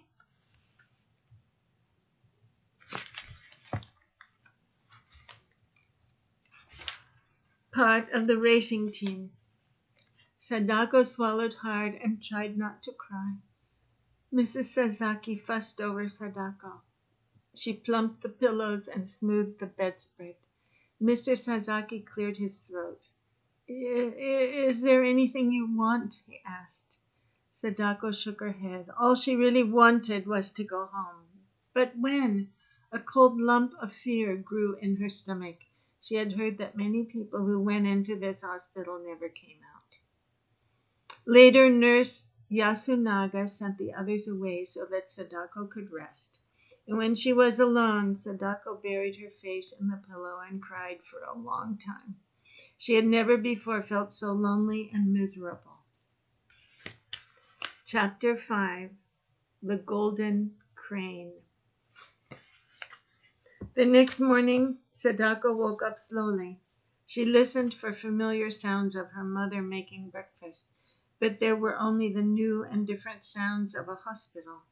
Sadako sighed. She had hoped that yesterday was just a bad dream. It was even more real when Nurse Yasunaga came in to give her a shot. "Getting shots is part of being in the hospital," the plump nurse said briskly. "You'll get used to it." "I just want the sickness to be over with," Sadako said unhappily, "so I can go home." And that afternoon, Chizuko was Sadako's first visitor. She smiled mysteriously as she held something behind her back. "Shut your eyes," she said. While Sadako squinted, her eyes tightly shut, Shizuko put some pieces of paper and scissors on the bed. "Now you can look," she said. "What is it?" Sadako asked, staring at the paper. Chizuko was pleased with herself. "I figured out a way for you to get well," she said proudly. "Watch." She cut a piece of gold paper into a large square, and in a short time she had folded it over and over into a beautiful crane. Sadako was puzzled, but how can that paper bird make me well? Don't you remember that old story about the crane? Shizuko said. It's supposed to live for 1,000 years. And here you see it. If a person folds 1,000 paper cranes, the gods will grant her wish and make her healthy again. She handed the crane to Sadako. Here's your first one. Sadako's eyes filled with tears. How kind of Shizuko to bring a good luck charm, especially when her friend didn't really believe in such things. Sadako took the golden crane and made a wish. The funniest little feeling came over her when she touched the bird. It must be a good omen. Thank you, Shizuko-chan, she whispered. I'll never, never part with it. And then when she began to work with the paper, Sadako discovered that folding a crane wasn't as easy as it looked. With Shizuko's help, she learned how to do the difficult parts. After making 10 birds, Sadako lined them up on the table beside the golden crane. Some were a bit lopsided, but it was a beginning, and now I have only 990 to make, Sadako said. And with the golden crane nearby, she felt safe and lucky. Why, in a few weeks, she would be able to finish the 1,000. Then she would be strong enough to go home. That evening, Masahiro brought Sadako's homework from school. And when he saw the cranes, he said, there isn't enough room on that small table to show off all your birds. I'll hang them from the ceiling for you. Sadako was smiling all over. Do you promise to hang every crane I make? She asked. Masahiro promised. That's fine, Sadako said, her eyes twinkling with mischief. Then we'll hang the whole 1,000. 1,000? Her brother groaned. You're joking. Sadako told him the story of the cranes. Masahiro ran a hand through his straight black hair. You tricked me, he said with a grin, but I'll do it anyhow. He borrowed some thread and tacks from Nurse Yasunaga and hung the first 10 cranes. The golden crane stayed in its place of honor on the table. After supper, Mrs. Sasaki brought Mitsue and Aiji to the hospital, and everyone was surprised to see the birds. They reminded Mrs. Sasaki of a famous old poem. Out of colored paper, cranes come flying into our house.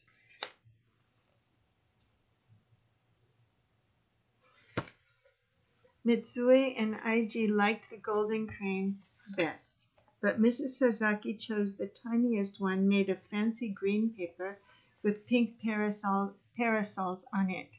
This is my choice because small ones are the most difficult to make. After visiting ours, it was lonely in the hospital room. So lonely that Sadako folded more cranes to keep up her courage. 11. I wish I'd get better. 12. I wish I'd get better. Chapter 6. Kenji. Everyone saved paper for Sadako's good luck cranes. Shizuko brought colored paper from the bamboo glass. Father saved every scrap from the barber shop. Even Nurse Yasunaga gave Sadako the wrappings from packages of medicine, and Masahiro hung every one of the birds as he had promised. Sometimes he strung many on one thread. The biggest cranes flew alone. During the next few months, there were times when Sadako felt almost well. However, Dr. Numata said it was best for her to stay in the hospital. By now, Sadako realized that she had leukemia, but she also knew that some patients recovered from the disease. She never stopped hoping that she would get well too. On good days, Sadako was busy. She did her homework, wrote letters to friends and pen pals, and amused her visitors with games, riddles, and songs. and in the evening she always made paper cranes. Her flock grew to over 300. Now the birds were perfectly folded. Her fingers were sure and worked quickly without any mistakes. Gradually, the atom bomb disease took away Sadako's energy. She learned about pain. Sometimes throbbing headaches stopped her from reading and writing. At other times, her bones seemed to be on fire, and more dizzy spells sent Sadako into deep blackness. Often she was too weak to do anything but sit by the window and look longingly out at the maple tree in the courtyard. She would stay there for hours, holding the golden crane in her lap. Sadako was feeling especially tired one day when Nurse Yasunaga wheeled her out onto the porch for some sunshine. There, Sadako saw Kenji for the first time. He was 9 and small for his age. Sadako stared at his thin face and shining dark eyes. "Hello," she said. "I'm Sadako." Kenji answered in a low, soft voice. Soon the two were talking like old friends. Kenji had been in the hospital for a long time, but he had few visitors. His parents were dead, and he had been living with an aunt in a nearby town. "She's so old that when she comes to see me, she comes only once a week," Kenji said. I read most of the time." Sadako turned away at the sad look on Kenji's face. "It doesn't really matter," he went on with a weary sigh, "because I'll die soon. I have leukemia from the bomb." "But you can't have leukemia," Sadako said.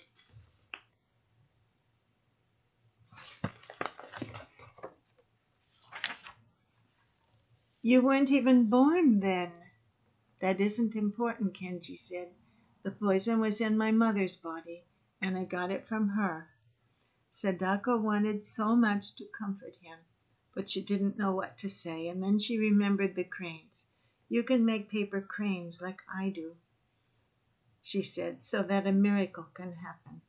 "I know about the cranes," Kenji replied quietly, "but it's too late. Even the gods can't help me now."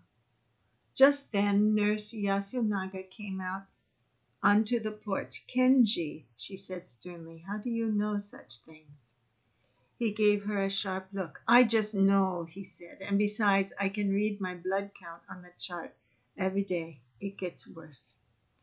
The nurse was flustered. "What a talker," she said. "You are tiring yourself," and she wheeled Kenji inside. Back in her room, Sadako was thoughtful. She tried to imagine what it would be like to be ill and have no family. Kenji was brave, that's all. She made a big crane out of her prettiest paper and sent it across the hall to his room. Perhaps it would bring him luck. And then she folded more birds for her flock. 398, 399. And one day Kenji didn't appear on the porch. Late that night, Sadako heard the rumble of a bed being rolled down the hall. Nurse Yasunaga came in to tell her that Kenji had died.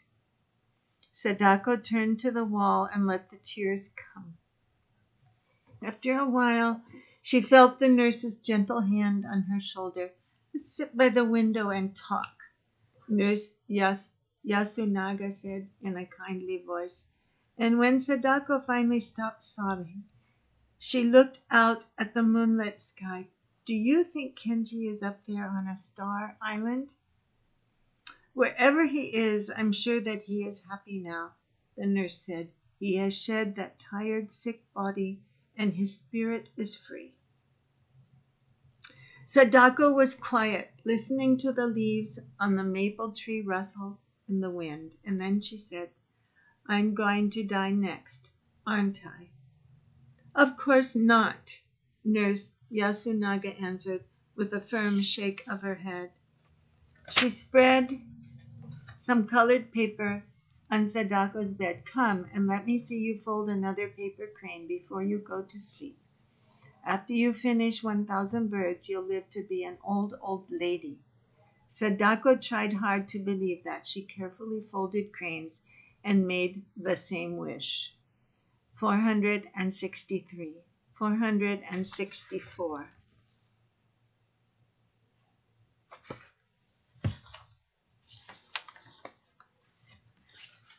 Chapter 7, Hundreds of Wishes. June came with its long, endless rain. Day after day, the sky was gray as rain spattered against the windows. Rain dripped steadily from the leaves of the maple tree. Soon, everything in the room smelled musty. Even the sheets felt clammy. Sadako grew pale and listless. Only her parents and Masahiro were allowed to visit her.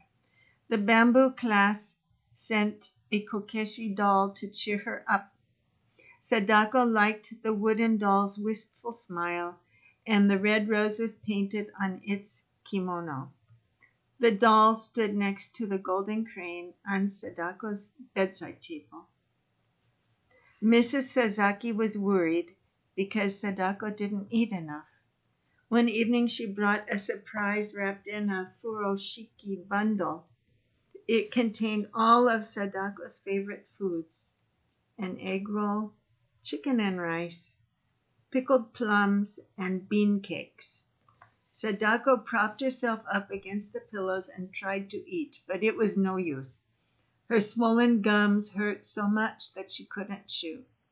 Finally, Sadako pushed the good things away, and her mother's eyes were bright as if she was going to cry. "I'm such a turtle!" Sadako burst out. She was angry with herself for making her mother sad. She also knew that the Sasaki family had no extra money for expensive food. Tears stung Sadako's eyes, and she quickly brushed them away. "It's all right," Mrs. Sasaki said soothingly. She cradled Sadako in her arms. "You'll be better soon. Maybe when the sun comes out again."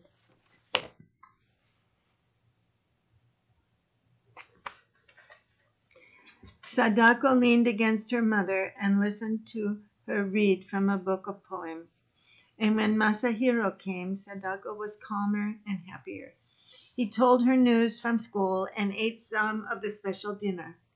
Before Masahiro left, he said, "Oh, I almost forgot. Eiji sent you a present," and he dug into his pocket and pulled out a crumpled piece of silver paper. "Here," he said, giving it to his sister. "Eiji said this is for another crane." Sadako sniffed the paper. It smells like candy," she said. "I hope the gods like chocolate." The three burst out laughing, and it was the first time Sadako had laughed in days. It was a good sign. Perhaps the golden crane's magic was beginning to work. She smoothed out the paper and folded a bird. 541. But she was too tired to make more. Sadako stretched out on the bed and closed her eyes.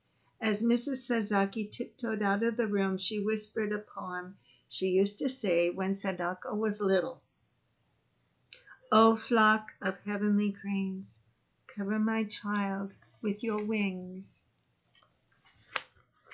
Chapter 8, Last Days. Near the end of July, it was warm and sunny. Sadako seemed to be getting better. "I'm over halfway to 1,000 cranes," she told Masahiro, "so something good is going to happen." And it did. Her appetite came back, and much of the pain went away. Dr. Numata was pleased with her progress and told Sadako she could go home for a visit.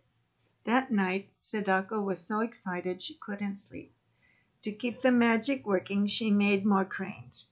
621. 622, and it was wonderful to be home with the family for Obon, the biggest holiday of the year. Obon was a special celebration for spirits of the dead who returned to visit those they had loved on earth. Mrs. Sasaki and Mitsue had scrubbed and swept the house until it shone. Fresh flowers brightened the table. Sadako's golden crane and Kokeshi doll were there too. The air was filled with smells of delicious holiday food. Dishes of bean cakes and rice balls had been placed on the altar shelf for ghostly visitors. That night, Sadako watched her mother put a lantern outside so that the spirits could find their way in the dark. She let out a happy sigh. Perhaps, just perhaps, she was home to stay. For several days, a steady stream of friends and relatives came to call on the Sasaki family. By the end of a week, Sadako was pale and tired again. She could only sit quietly and watch the others. Sadako certainly has good manners now, Mr. Sasaki said. Oba-chan's spirit must be pleased to see how ladylike her granddaughter has become. How can you say that? Mrs. Sasaki cried. I would rather have our lively Sadako back. She dabbed at her eyes and hurried into the kitchen. I'm making everyone sad, Sadako thought. She wished she could suddenly turn into her old self. How happy her mother would be then. As if he knew what was in Sadako's mind, her father said gruffly, There now, don't worry. After a good night's rest, you'll feel fine. But the next day, Sadako had to return to the hospital. For the first time, she was glad to be in the quiet hospital room. Her parents sat beside the bed for a long time. Every now and then, Sadako drifted off into a strange kind of half-sleep.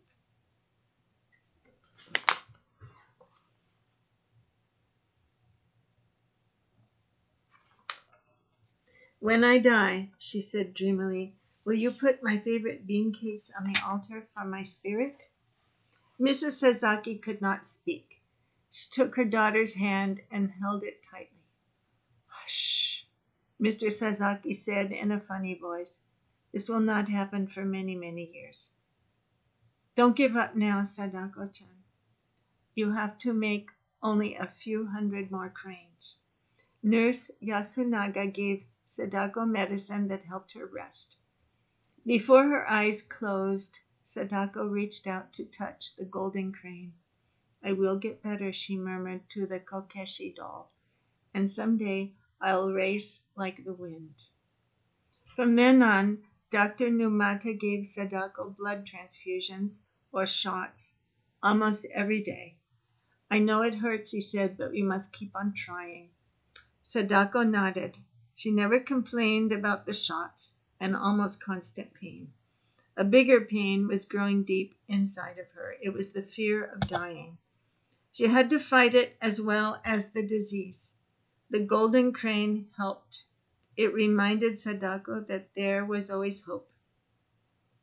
Mrs. Sasaki spent more and more time at the hospital. Every afternoon, Sadako listened for the familiar slop slop of her plastic slippers in the hall. All visitors had to put on yellow slippers at the door, but Mrs. Sasaki's made a special sound. Sadako's heart ached to see her mother's face, so lined with worry. The leaves on the maple tree were turning rust and gold when the family came for one last visit. Eiji handed Sadako a big box wrapped in gold paper and tied with a red ribbon, and slowly Sadako opened it, and inside was something her mother had always wanted for her, a silk kimono with cherry blossoms on it. Sadako felt hot tears blur her eyes. Why did you do it? She asked, touching the soft cloth. I'll never be able to wear it, and silk costs so much money. Sadako-chan, her father said gently, your mother stayed up late last night to finish sewing it. Try it on for her. With a great effort, Sadako lifted herself out of bed, and Mrs. Sasaki helped her put on the kimono and tie the sash. Sadako was glad her swollen legs didn't show. Unsteadily, she limped across the room and sat in her chair by the window. Everyone agreed that she was like a princess in the kimono.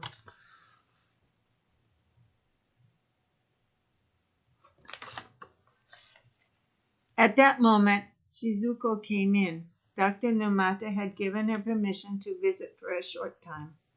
She stared at Sadako in surprise. "You look better in that outfit than in school clothes," she said. Everyone laughed, even Sadako, and then, "I'll wear it to classes every day when I'm well again," she joked. Mitsui and Aiji giggled at the idea. For a little while, it was almost like the good times they used to have at home. They played word games and sang Sadako's favorite songs, and meanwhile she sat stiffly in the chair, trying not to show the pain it caused her. But it was worth the pain, and when her parents left, they looked almost cheerful. Before she went to sleep, Sadako managed to fold only one paper crane. 644. It was the last one she ever made. Chapter 9. Racing with the Wind. As Sadako grew weaker, she thought more about death. Would she live on a heavenly mountain? Did it hurt to die, or was it like falling asleep? If only I could forget about it, Sadako thought, but it was like trying to stop the rain from falling. As soon as she concentrated on something else, death crept back into her mind. Toward the middle of October, Sadako lost track of days and nights. Once, when she was awake, she saw her mother crying. "Don't cry," she begged. "Please don't cry." Sadako wanted to say more, but her mouth and tongue wouldn't move. A tear slid down her cheek.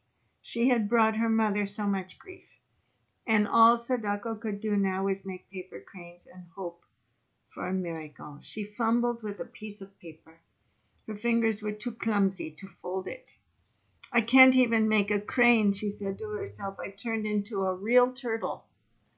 Quickly, Sadako tried with all her strength to fold the paper before she was swept into darkness. It might have been minutes or hours later that Dr. Numata came in and felt Sadako's forehead. He gently took the paper out of her hands. She barely heard him say, "It's time to rest. You can make more birds tomorrow." Sadako gave a faint nod. Tomorrow seemed like such a long way off. The next time she awoke, the family was there. Sadako smiled at them. She was part of that warm, loving circle where she would always be. Nothing would ever change that. Already lights were dancing behind her eyes. Sadako slid a thin, trembling hand over to touch the golden crane. Life was slipping away from her, but the crane made Sadako feel stronger inside. She looked at her flock hanging from the ceiling, and as she watched, a light autumn breeze made the birds rustle and sway. They seemed to be alive and flying out through the open window. How beautiful and free they were. Sadako sighed and closed her eyes. She never woke up.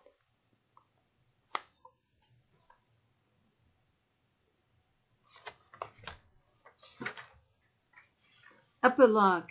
Sadako Sasaki died on October 25, 1955. Her classmates folded 356 cranes so that 1,000 were buried with Sadako. In a way, she got her wish. She will live on in the hearts of people for a long time. After the funeral, the bamboo class collected Sadako's letters and published them in a book. They called it Kokeshi, after the doll they had given to Sadako while she was in the hospital. The book was sent around Japan, and soon everybody knew about Sadako and her 1,000 paper cranes. Sadako's friends began to dream of building a monument to her and all children who were killed by the atom bomb.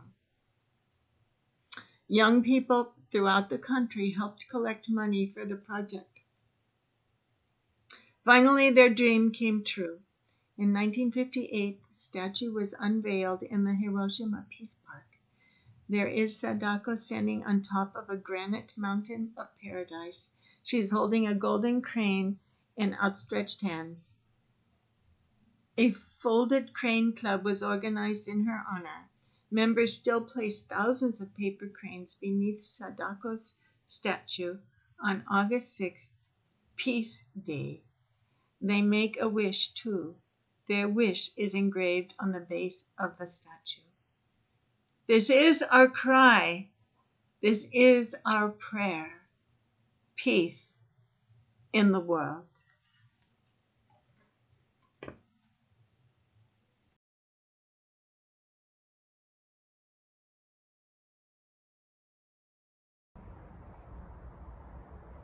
I'd like to share with you a story entitled When God Was a Little Girl. It allows us to enjoy the feminine side or a nurturing side of God as female. When God Was a Little Girl, written by David R. Weiss and illustrated by Joan Hernandez Lindemann. Tell me a story, Daddy.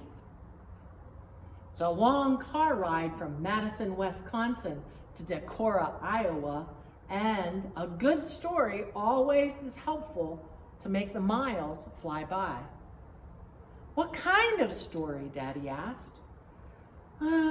Tell me a story about when God was a little girl, she announced, her eyes twinkling with a divine little twist. Okay. When God was a little girl, she liked art projects. Art projects, Susanna echoed in delight from the back seat. Yeah, art projects. She liked to do art projects just like you do, which is a good thing because that's how the world came to be. Really? Really? Let me tell you about it. In the beginning, there was only God. Nothing else was made yet. Daddy, wait. Was God lonely? Lonely? Let's see. When you're lonely, do you smile and giggle? No. Well, then I don't think God was lonely because already, before anything was made, she was giggling. Giggling? Yep, giggling, because she was imagining all the things she was going to make, and her imagination tickled her heart the way a feather tickles your heart. Then her giggling quieted to a soft hum as she got ready to create. I bet she's gonna sing. Exactly, said Daddy. She started out humming so the tune would be just right when she sang the first word. And as she sang each word, it was like she dipped her brush in paint, just like me. And whatever she sang, she could see just as clearly as when you paint me a picture. And the first word she sang softly, but very clear, was love. And the love looked like, darkness, Samantha said. It was all dark. At midnight, blue, the color of the sky in the middle of the night, the deepest blue you can imagine, even darker than black. Why do you think love was that color? Because, Daddy, that's just like love. It's there even when you can't see it. Love always finds you in the darkness, and when it holds you close, you know you're home. That's beautiful, darling. So before anything else was made, there was love. Love, like deep, dark blue, has always been here. Yep, love was just what God felt when she was giving and giggling, and love was the first color God painted when she sang.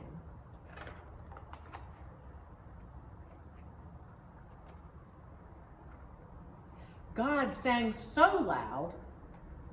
Let me see if I missed a page. Nope. God sang so loud, she almost startled herself. Light and the bright yellow and white went splashing everywhere like sunshine rushing through the windshield, so bright you can hardly see. So bright that even God had to squint. So she took a bunch of light, rolled it into a ball, and threw it into the sky, singing, "Sun!" Then she took another bunch of light and made another ball, Daddy said. And when she tossed this one into the sky, she sang its name like the sound of a lullaby. Moon. And then, Susanna, God got out the glue. The glue? Yes, Daddy said, and the glitter, because after 2 big balls of light, mostly all that was left were little bits of shining light here and there. So God squeezed out some glue onto her paper. Except her paper was the sky. And she tossed the glitter bits up until they stuck in twinkling patterns all across the sky. Stars, said Susanna. Yes, and that's just how she sounded when she sang their name to them. God sang lots of words for a long time. She sang earth and cold grays and warm browns and hot reds, painted rocks and dirt and sand. Oh, said Samantha, and God sung water. And she laughed out loud because all kinds of blue were splashing around, making big and small puddles everywhere. And God sang green. And the earth and the water and the sun and love, they all danced together while God sang. And the green was like the sunflower seeds and the bean seeds you helped me plant in the garden, said Daddy. And God grew grass and bushes and trees and flowers of every color. God grew a great big garden, just like we do, Samantha said. Just like we do. It was a pretty picture God painted, don't you think? Yes. What do you suppose she did next? I don't know. Yes, you do. What do you do when you make a picture? I give them to you, Daddy. And that's just what God did. God made someone to share the picture with, someone who could giggle next to God and how pretty everything was. Who? Who made us? She found the softest, nicest smelling earth, the earth that comes from the plants when they turn back into dirt, and she called this earth humus. And she rolled the hummus between her fingers, just like when you play with clay. So then she smiled and giggled, and she made humus beans, bunches of them. Each one was a little different. Some were the color of deep, dark dirt. Some looked like the pale sand on the beach. Some were boys, said Samantha, and some were girls. Some were taller, some were shorter, some were thin, some were round, and God thought they all looked just right. And she sang to them, and she sang that they were human beings. Then God set them in the big, quiet circle and asked, "What do you think?" And they looked at the garden and at each other, and they said, "This is good." And you know what God said? "What?" said Samantha. God said, "Thanks, but I'm not done singing yet." And while the human beings watched wide-eyed, God sang. I know. And her sang painted every type of animal. Then she said with a big grin, "You can't have a party without lots of company." And she was invited, and she invited the human beings to help her, saying, Now it's your turn to sing. With special job in the garden is to be echoes of me. I made the animals with my singing. You get to name them with your singing. And then God explained, this is how you become friends with everything in the garden. See? It's a great big song when you name each animal, and the plants too. You can hear how all the notes fit together. So all afternoon, God listened while the human beings sang names to every plant and animal in the garden and learned the great big song that mixed all the notes together. It sounded like the rainbow. The rainbow, Samantha said. The rainbow, Daddy. Because as they named each animal, the world fit together, just like the colors in the rainbow. They made the whole picture look most beautiful. As the sun set, God yawned, like little girls do when they're tuckered out by big art projects. And she said, let's all take a nap. We'll have a party tomorrow. And so they did, triumphantly. And that's what's happened when God was a little girl. Daddy, did it really happen like that? Sure it did. It always happens, just like the stories say, even when the stories tell it differently each time. Daddy, came a sleepy voice from behind him. I love you. I love you too. I love you too. We pulled up to the house, and as I carried the sleeping bundle of trust inside, I whispered in her ear. And when God was a little girl, that's what she said to each of us before the party began. She said, I love you. God made us to be little echoes of the giggles that she felt already before there was anything at all. And when we live as the echo of God, we say, I love you, right back to God, and to do everything else, just like I did to you.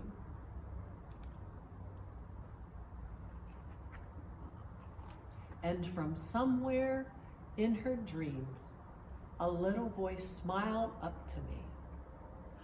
I know, Daddy. That's why I asked you to tell me a story.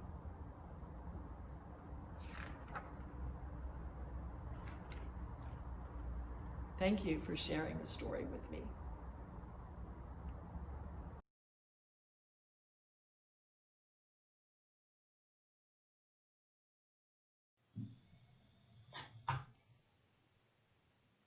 The Grand Mosque of Paris.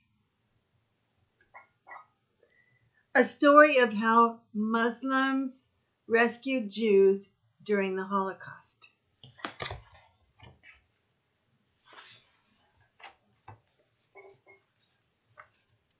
In 1940, war came to Paris, and life was turned upside down. Nazis in heavy boots tramped the streets.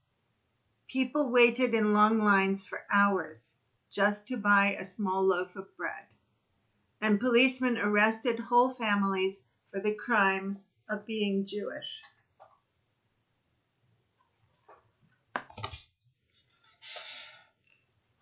During the war, fear, hunger, and loss became everyday companions. Danger was everywhere, especially for Jews, including Jewish children. Germany's Nazis, who had started the war, hated Jews and were determined to hunt them down. Nazi soldiers invaded Poland in 1939, and World War II began, spreading the Nazi regime across Europe. Many Jews fled to France, where they hoped they would be safe. Then, in 1940, the Nazis conquered France. A new French government of collaborators was set up in the city of Vichy. The Vichy government, working hand in hand with the Nazis, immediately began to pass anti-Jewish laws. The Vichy police arrested Jews and crowded them into filthy vermin-infested internment camps. But a plan of truly unimaginable horror was looming.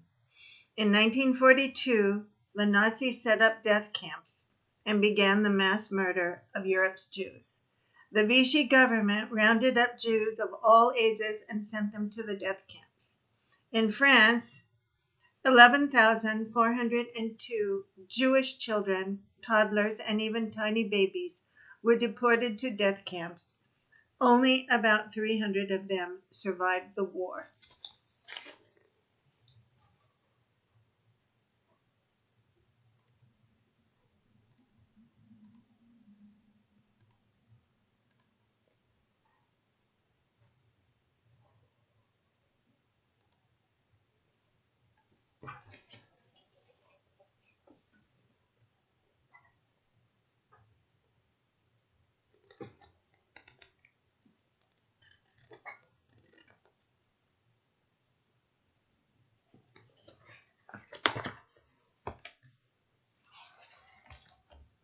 Throughout France, some people tried to protect Jewish children, hiding them in convents and schools, on farms, and at hospitals.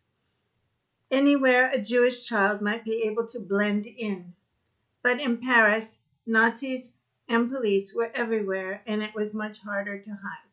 For the first 2 years of the occupation, the southern part of France was surrounded by Vichy rather than the Nazis. It was controlled by Vichy rather than the Nazis. In spite of the Vichy police, the southern zone was still a safer place for Jews than the Nazi-occupied northern zone. Many Jewish families attempted to make the perilous trip south. Some Jews in Paris found help in an extraordinary place. It was the Grand Mosque, the center of the Islamic community in France, an oasis hidden behind high walls right in the middle of the city.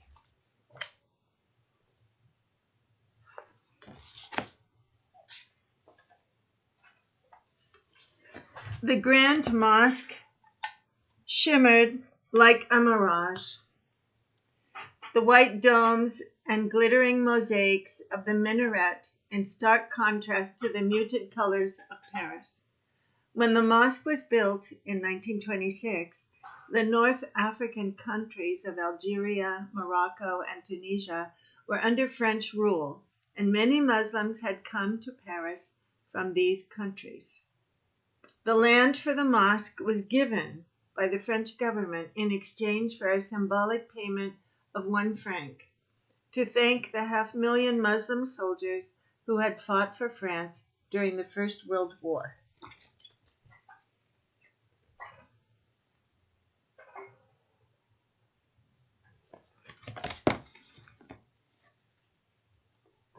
Expert craftsmen who were brought over from North Africa created the mosque's intricate carvings and richly patterned mosaics.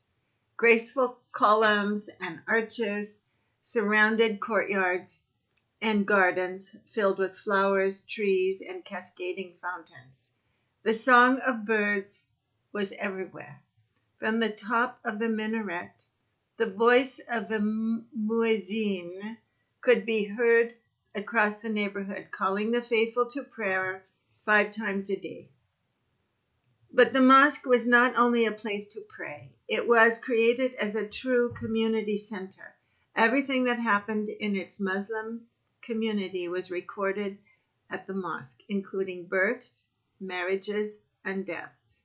Adults and children studied there and could consult the many precious manuscripts and books in the library. On alternating days, men or women could relax in the steam bath of the hammam. Children could play in the gardens. Adults could stroll along the tiled walkways or shop in the souk. And all were welcome for mint tea and sweet North African pastries in the mosque's restaurant. Any Muslim in need could find help at the mosque. There was even a clinic within the mosque's grounds and a hospital in the suburbs for those who were seriously ill, with an Islamic cemetery nearby. The man at the heart of the mosque was its rector, Si Kadur Benghabrit. As rector, he was in charge of running the mosque, while the imam was the spiritual leader. A sophisticated and cultured Algerian-born diplomat, Si Benghabrit wrote plays and books and loved music. He had been an important official in Morocco and had worked closely with many French diplomats. Si Benghabrit was equally comfortable in Paris and in North Africa. He was the perfect choice to be the mosque's first rector. Si Benghabrit was the most powerful Muslim in France, and the French government looked to him to speak for the entire Muslim community. Then France fell to the Nazis. In September 1940, just 3 months later, the Nazis and the Vichy government already suspected that the people of the mosque were helping Jews. This put the mosque's rector and his staff in great peril, but it didn't stop them.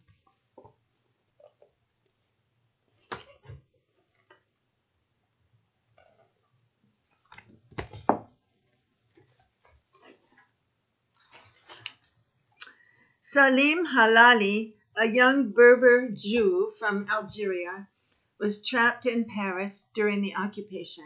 He had come to the city when he was 14 to fulfill his dream of becoming a singer. Now, in grave danger, he came to the mosque. Si Benghabrit made a certificate of conversion to show the Nazis, proving that Salim's grandfather had converted to Islam. The rector even had a stone carver secretly inscribe the family name on an unmarked tombstone in the Muslim cemetery, hoping to convince the Nazis that Salim was actually a Muslim. Jewish or Muslim, the people of North Africa lived as neighbors and shared similar cultures. Through the centuries, they referred to each other as brothers. They also looked very much alike. That is why Salim was able to live safely in the mosque for the rest of the war, pretending to be Muslim.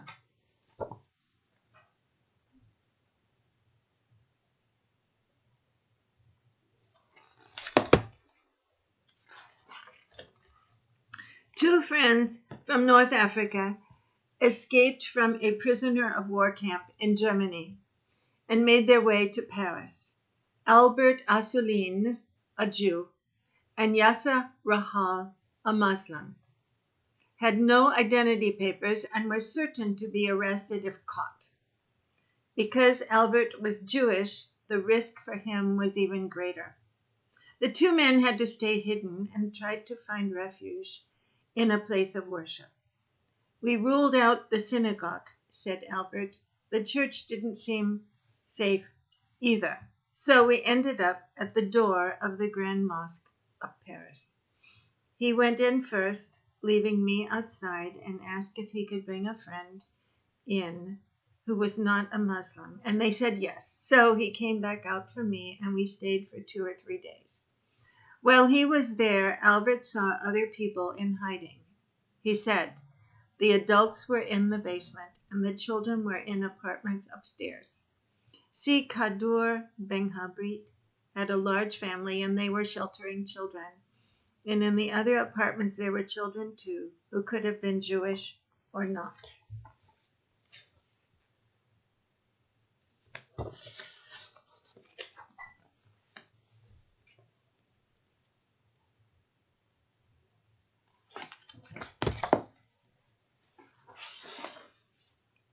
Besides all the public rooms of the mosque, there were the apartments for the people who worked there.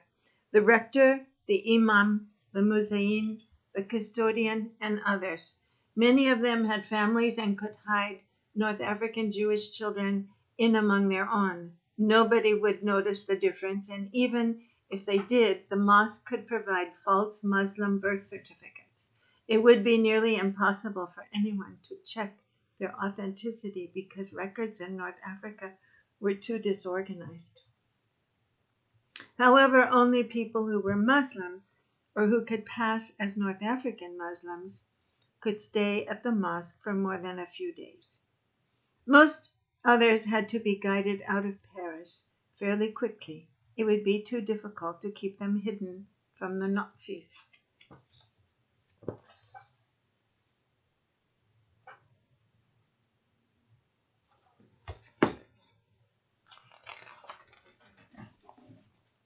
Nazis and Vichy officials treated the mosque with respect, but they could come in and investigate at the slightest suspicion that anyone might be hiding there. Fortunately, there was an alarm system. Sitting in his office, Si Ben-Habrit could discreetly press a button on the floor under his desk that set off the alarm in another part of the mosque. Once warned, the people in hiding rushed into the secluded women's section of the prayer room, where even Nazis and Vichy police dared not enter. The rector delayed the search by demanding that the soldiers and police remove their boots. Before going into the prayer room of any mosque, it is customary to remove all footwear. Taking off heavy military boots took time, giving everyone the opportunity to get out of sight. The Nazis were reluctant to target Muslims. They feared a Muslim uprising in North Africa, where they were already fighting the Allies. Even so, as Albert wrote, there were some close calls, like the day when the Germans were astonished to smell tobacco at the mosque, even though they knew Muslims were forbidden by their religion to smoke.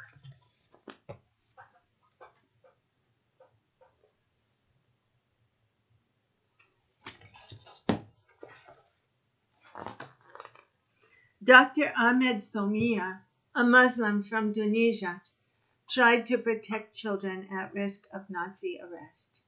He pretended that they were ill and sent them to special clinics away from Paris, where they would be safe until the war ended. Sometimes he was able to give them false identity papers. This would disguise a Jewish child as a Christian or a Muslim. At the Muslim hospital where Dr. Somia worked, doctors secretly treated injured Allied pilots and parachutists at night and hid them during the day. Some of these men had come to France as spies. Others had been shot down by Nazis while flying missions over France. They were behind enemy lines and they needed help. During the war, Dr. Somia said, we formed a group to aid North African prisoners of war who had escaped. We were there to help anyone who was persecuted or hunted, who needed a place to hide, and we could direct them to the mosque, especially which was always open to them. There were many who followed that route and found shelter at the mosque. One person who needed shelter was a Tunisian Jew. He came to Paris on business and then disappeared. Nobody knew what had happened to him, and his family feared he was dead. 2.5 years later, after the end of the war, he returned home at last. He said that he had been hiding from the Nazis and had found shelter at the mosque. He was living there all that time and told his boss that he spent his days improving his Arabic.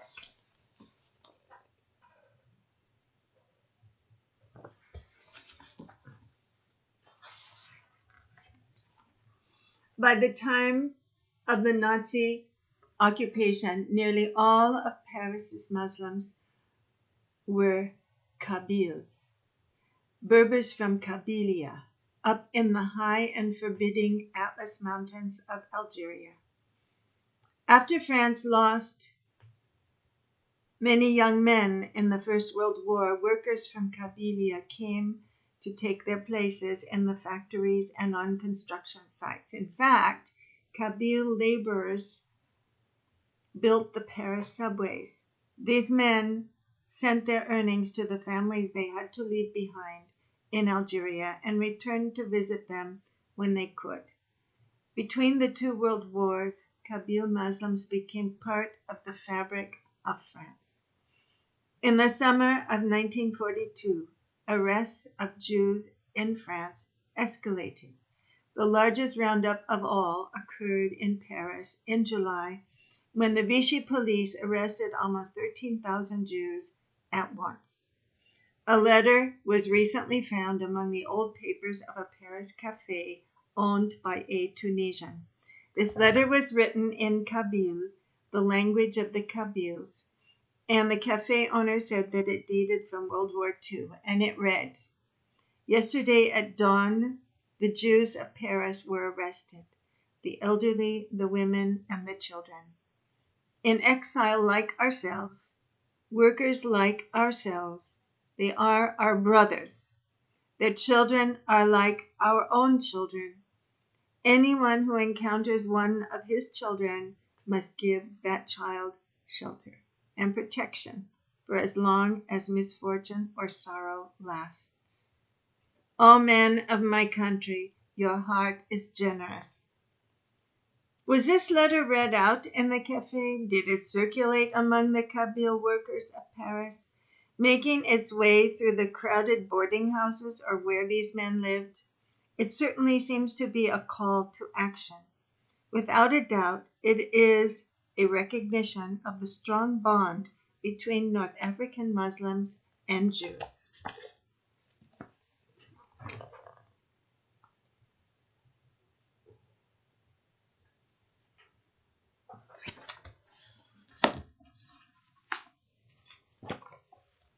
Many Muslims in the French resistance were involved in helping Jews escape from Nazi-occupied Paris. The resistance was a clandestine network of spies and fighters made up of ordinary people, perhaps teachers, bakers, journalists, or factory workers, who did whatever they could to fight the Nazis. The Kabyles who fought in the French resistance had two advantages. The first was their language. Nobody but Kabyles spoke or understood it. They were able to form a tight network and use Kabyle as a kind of code. Dr. Somia said, "You could confide a secret to a Kabyle and rest absolutely assured that it would not be betrayed." The second advantage was the fact that the Kabyles were Muslim.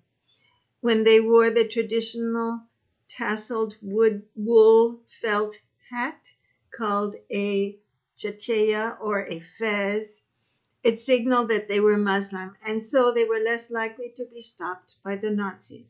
This also made the chacheya a perfect disguise for some Jews.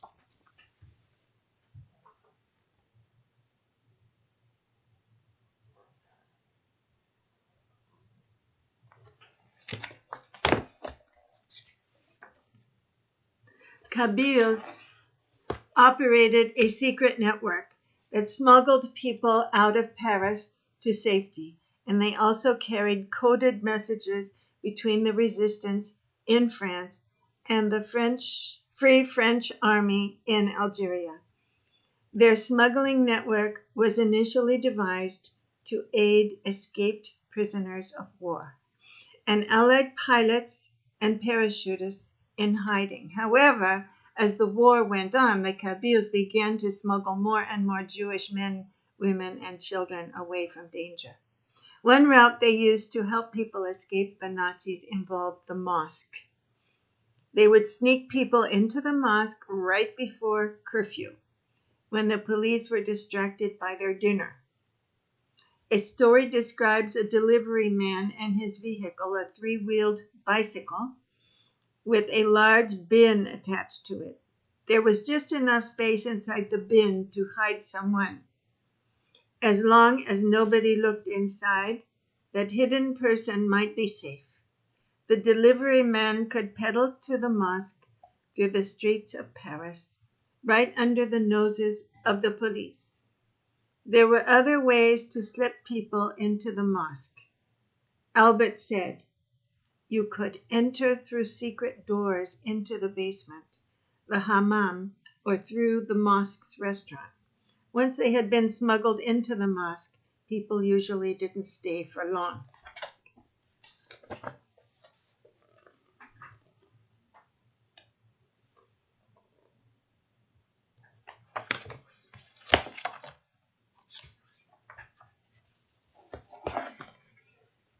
In the sub-basement of the mosque, there was a cramped stairway leading down into a maze of tunnels. Centuries before, as Paris was built, stone was quarried beneath the city to construct its magnificent buildings. This left behind a souterrain, a subterranean tangle of interconnecting tunnels, rooms, and passageways, eventually including an underground river and burial chambers called the catacombs. The ceilings of the souterrain's passageways were low. In some places, a person would have to crouch down or even crawl to get through. Rough steps led down to deeper levels, and there were holes that could swallow an unwary traveler.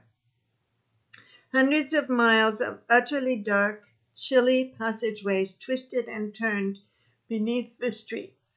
If you knew the route, you could travel underground from the mosque to the bank of the river Seine.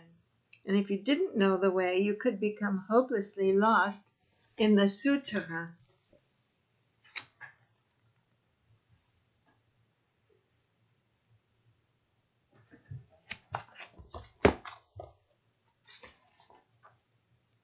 The Kabyle resistance guided people through the black labyrinth of the souterrain, from the mosque to the bank of the Seine near the Halles aux Vins, a huge central wine market. Wine was delivered here in massive wooden barrels from all over France, and the barrels were transported on long péniches, barges, and returned empty. These péniches were used by the Kabyle resistance to carry their coded messages. Among the empty wine barrels on board, they hid people. Allied pilots and parachutists, escaped prisoners of war, resistance fighters, and Jews. Gliding out into the current, the péniche would transport their precious cargo, spiriting to safety those who had been sheltered in the Grand Mosque of Paris.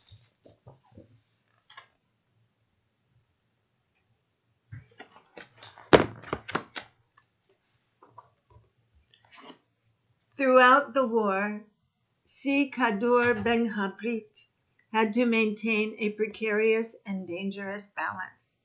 As rector of the mosque, he was obliged to deal with the Nazis and the Vichy government in order to protect the Muslim community in Paris. But during the occupation, he also continued to secretly allow the mosque to be a safe haven for those who needed it. The Allies chased the Nazis out of Paris in September 1944, after 4 long years of occupation. World War II ended the following year. Si Ben Habrit continued as rector of the mosque until his death in 1954.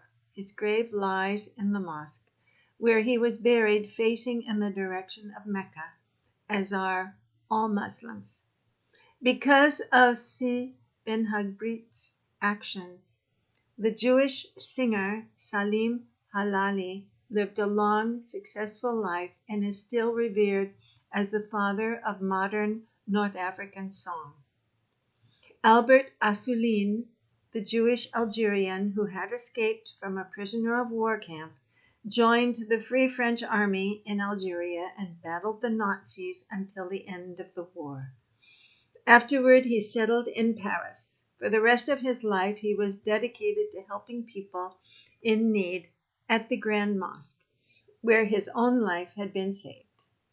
After the war, the Muslim Tunisian doctor, Ahmed Somia, continued just as he had always done, saving lives regardless of his patients' politics or beliefs.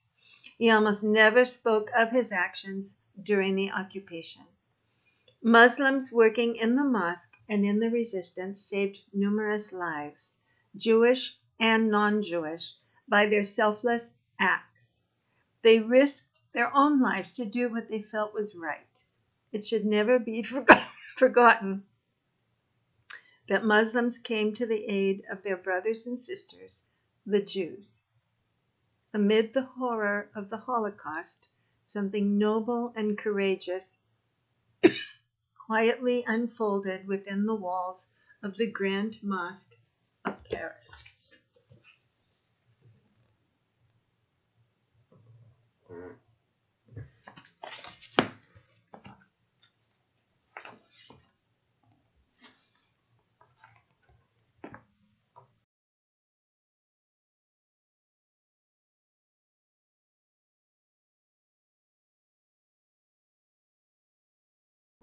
Malala's Magic Pencil, written by Malala Yousafzai. Forget it, I'm going to start again. Malala Yousafzai, I'm not doing that. Malala's Magic Pencil.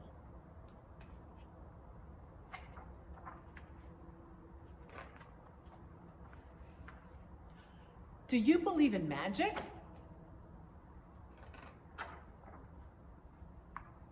When I was younger, I used to watch a TV show about a boy who had a magic pencil.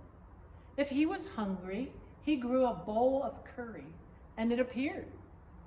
If his friends were in danger, he drew a police officer. The boy was a little hero, always protecting people who needed help. How I wanted a magic pencil too. If I had a magic pencil, I would use it to put a lock on my door so my brothers couldn't bother me. Stop time so I could sleep an extra hour every morning. Erase the smell of trash dump near our house. And I would use it to make other people happy. I would draw the most beautiful dresses in the world for my mother, the best buildings in the valley for my father, so he could open many schools where children would study for sure.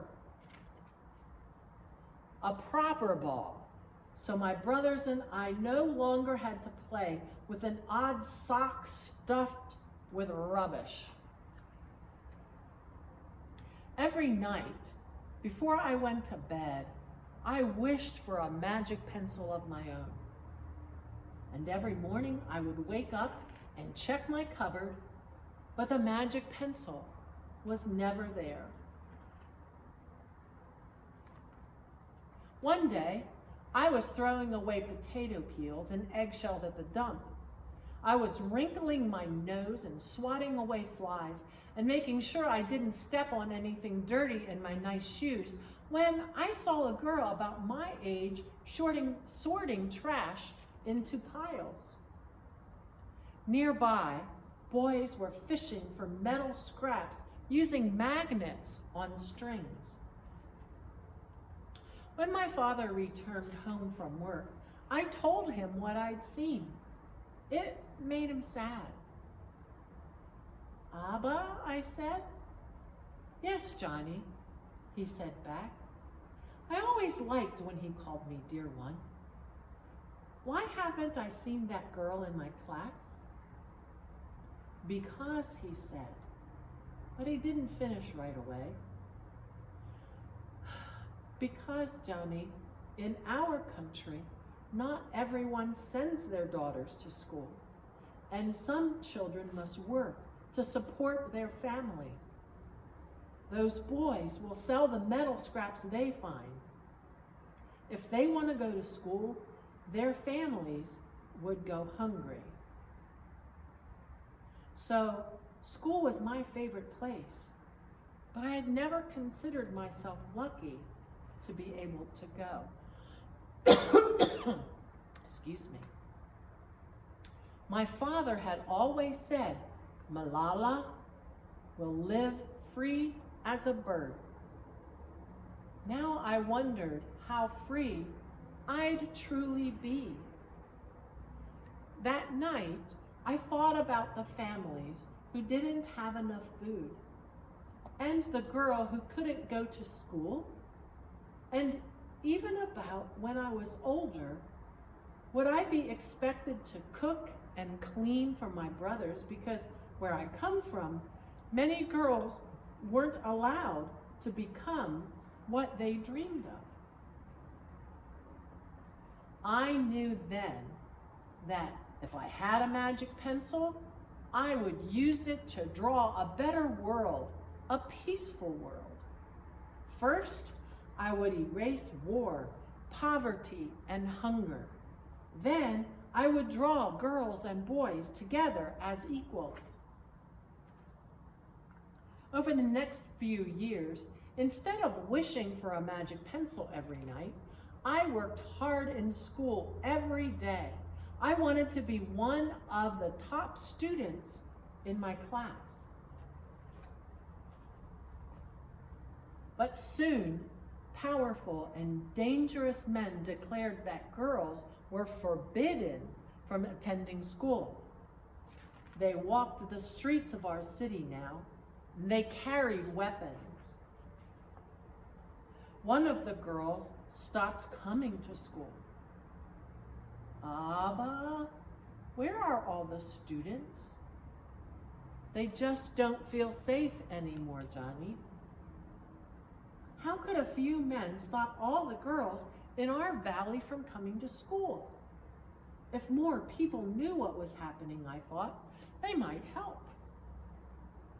Wishing wasn't enough. Someone needed to speak out. Why not me?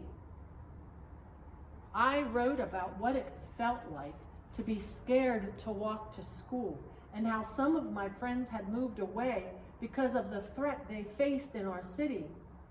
I wrote about how much I loved school and how proud I was of my uniform. Once I started writing, I didn't stop. I wrote speeches and traveled around my country sharing my story. I even talked to a reporter from a famous international newspaper. People actually wanted to learn about my life. I spoke for all the girls in my valley who couldn't speak for themselves. My voice became so powerful that the dangerous men tried to silence me. But they failed. And now my voice is louder than ever. Louder because people have joined me, and together we make a chorus, standing up for what we believe. We raise our voices for those in need. We help people in danger, even if they are oceans away. We think of the world as a family. Do you still believe in magic? I do. I wrote alone in my room, but people all over the world were reading my story. Millions knew how, millions of people knew it and helped me spread my message of hope. I had at last found the magic I was looking for in my words and in my work. One child, one teacher, one book and one pen can change the world. I am Malala. I've always wished I could make a world more peaceful place. And every day I work to make my wish come true.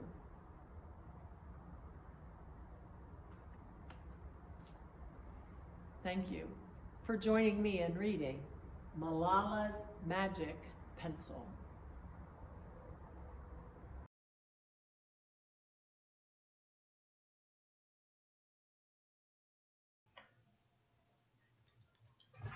The Kissing Hand.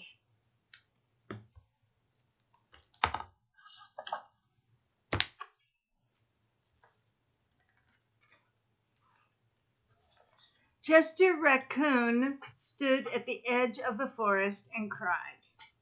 "I don't want to go to school," he told his mother. "I want to stay home with you. I want to play with my friends and play with my toys and read my books and swing on my swing. Please, may I stay home with you?"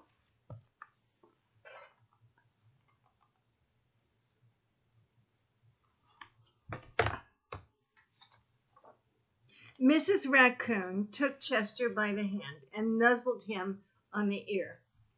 "Sometimes we all have to do things we don't want to do," she told him gently, "even if they seem strange and scary at first. But you will love school once you start."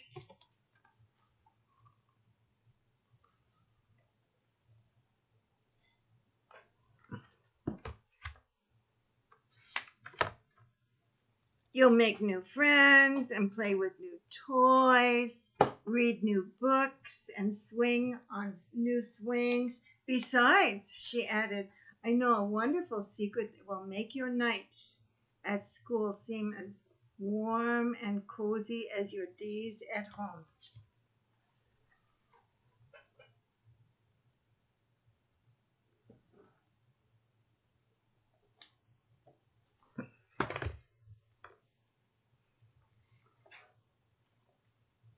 Chester wiped away his tears and looked interested.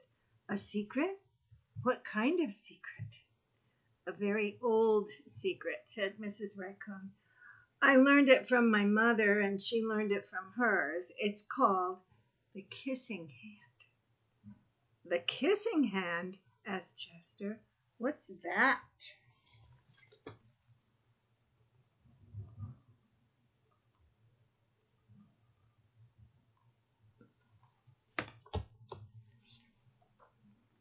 "I'll show you." Mrs. Raccoon took Chester's left hand and spread open his tiny fingers into a fan. Leaning forward, she kissed Chester right in the middle of his palm. Chester felt his mother's kiss rush from his hand, up his arm, and into his heart. Even his silky black mask tingled with special warmth.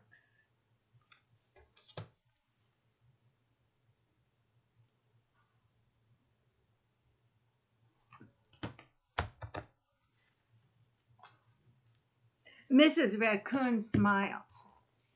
"And now," she told Chester, "whenever you feel lonely and need a little loving from home, just press your hand to your cheek and think, 'Mommy loves you, Mommy loves you.' And that very kiss will jump to your face and fill you with toasty, warm thoughts."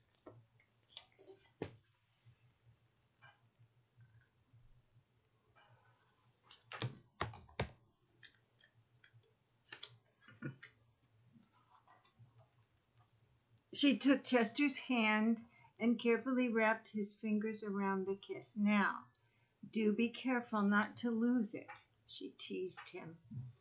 "But don't worry. When you open your hand and wash your food, I promise the kiss will stick."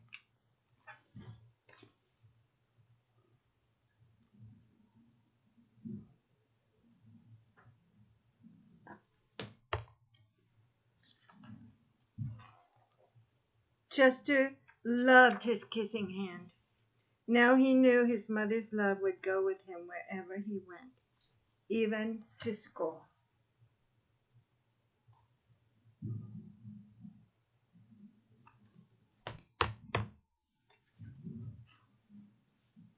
That night, Chester stood in front of his school and looked thoughtful. Suddenly, he turned to his mother and grinned. "Give me your hand," he told her.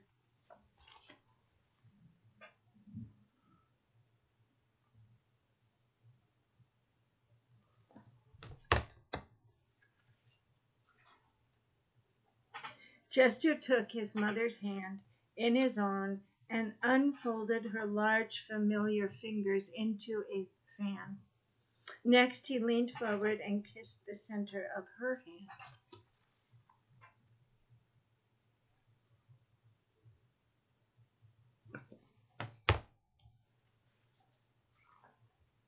"Now you have a kissing hand, too," he told her.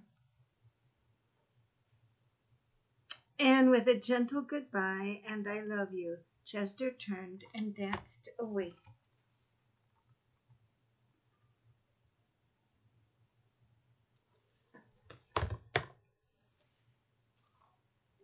Mrs. Raccoon watched Chester scamper across a tree limb and enter school. And as the hoot owl rang in the new school year, she pressed her left hand to her cheek and smiled. The warmth of Chester's kiss filled her heart with special words. "Chester loves you," it sang. "Chester loves you."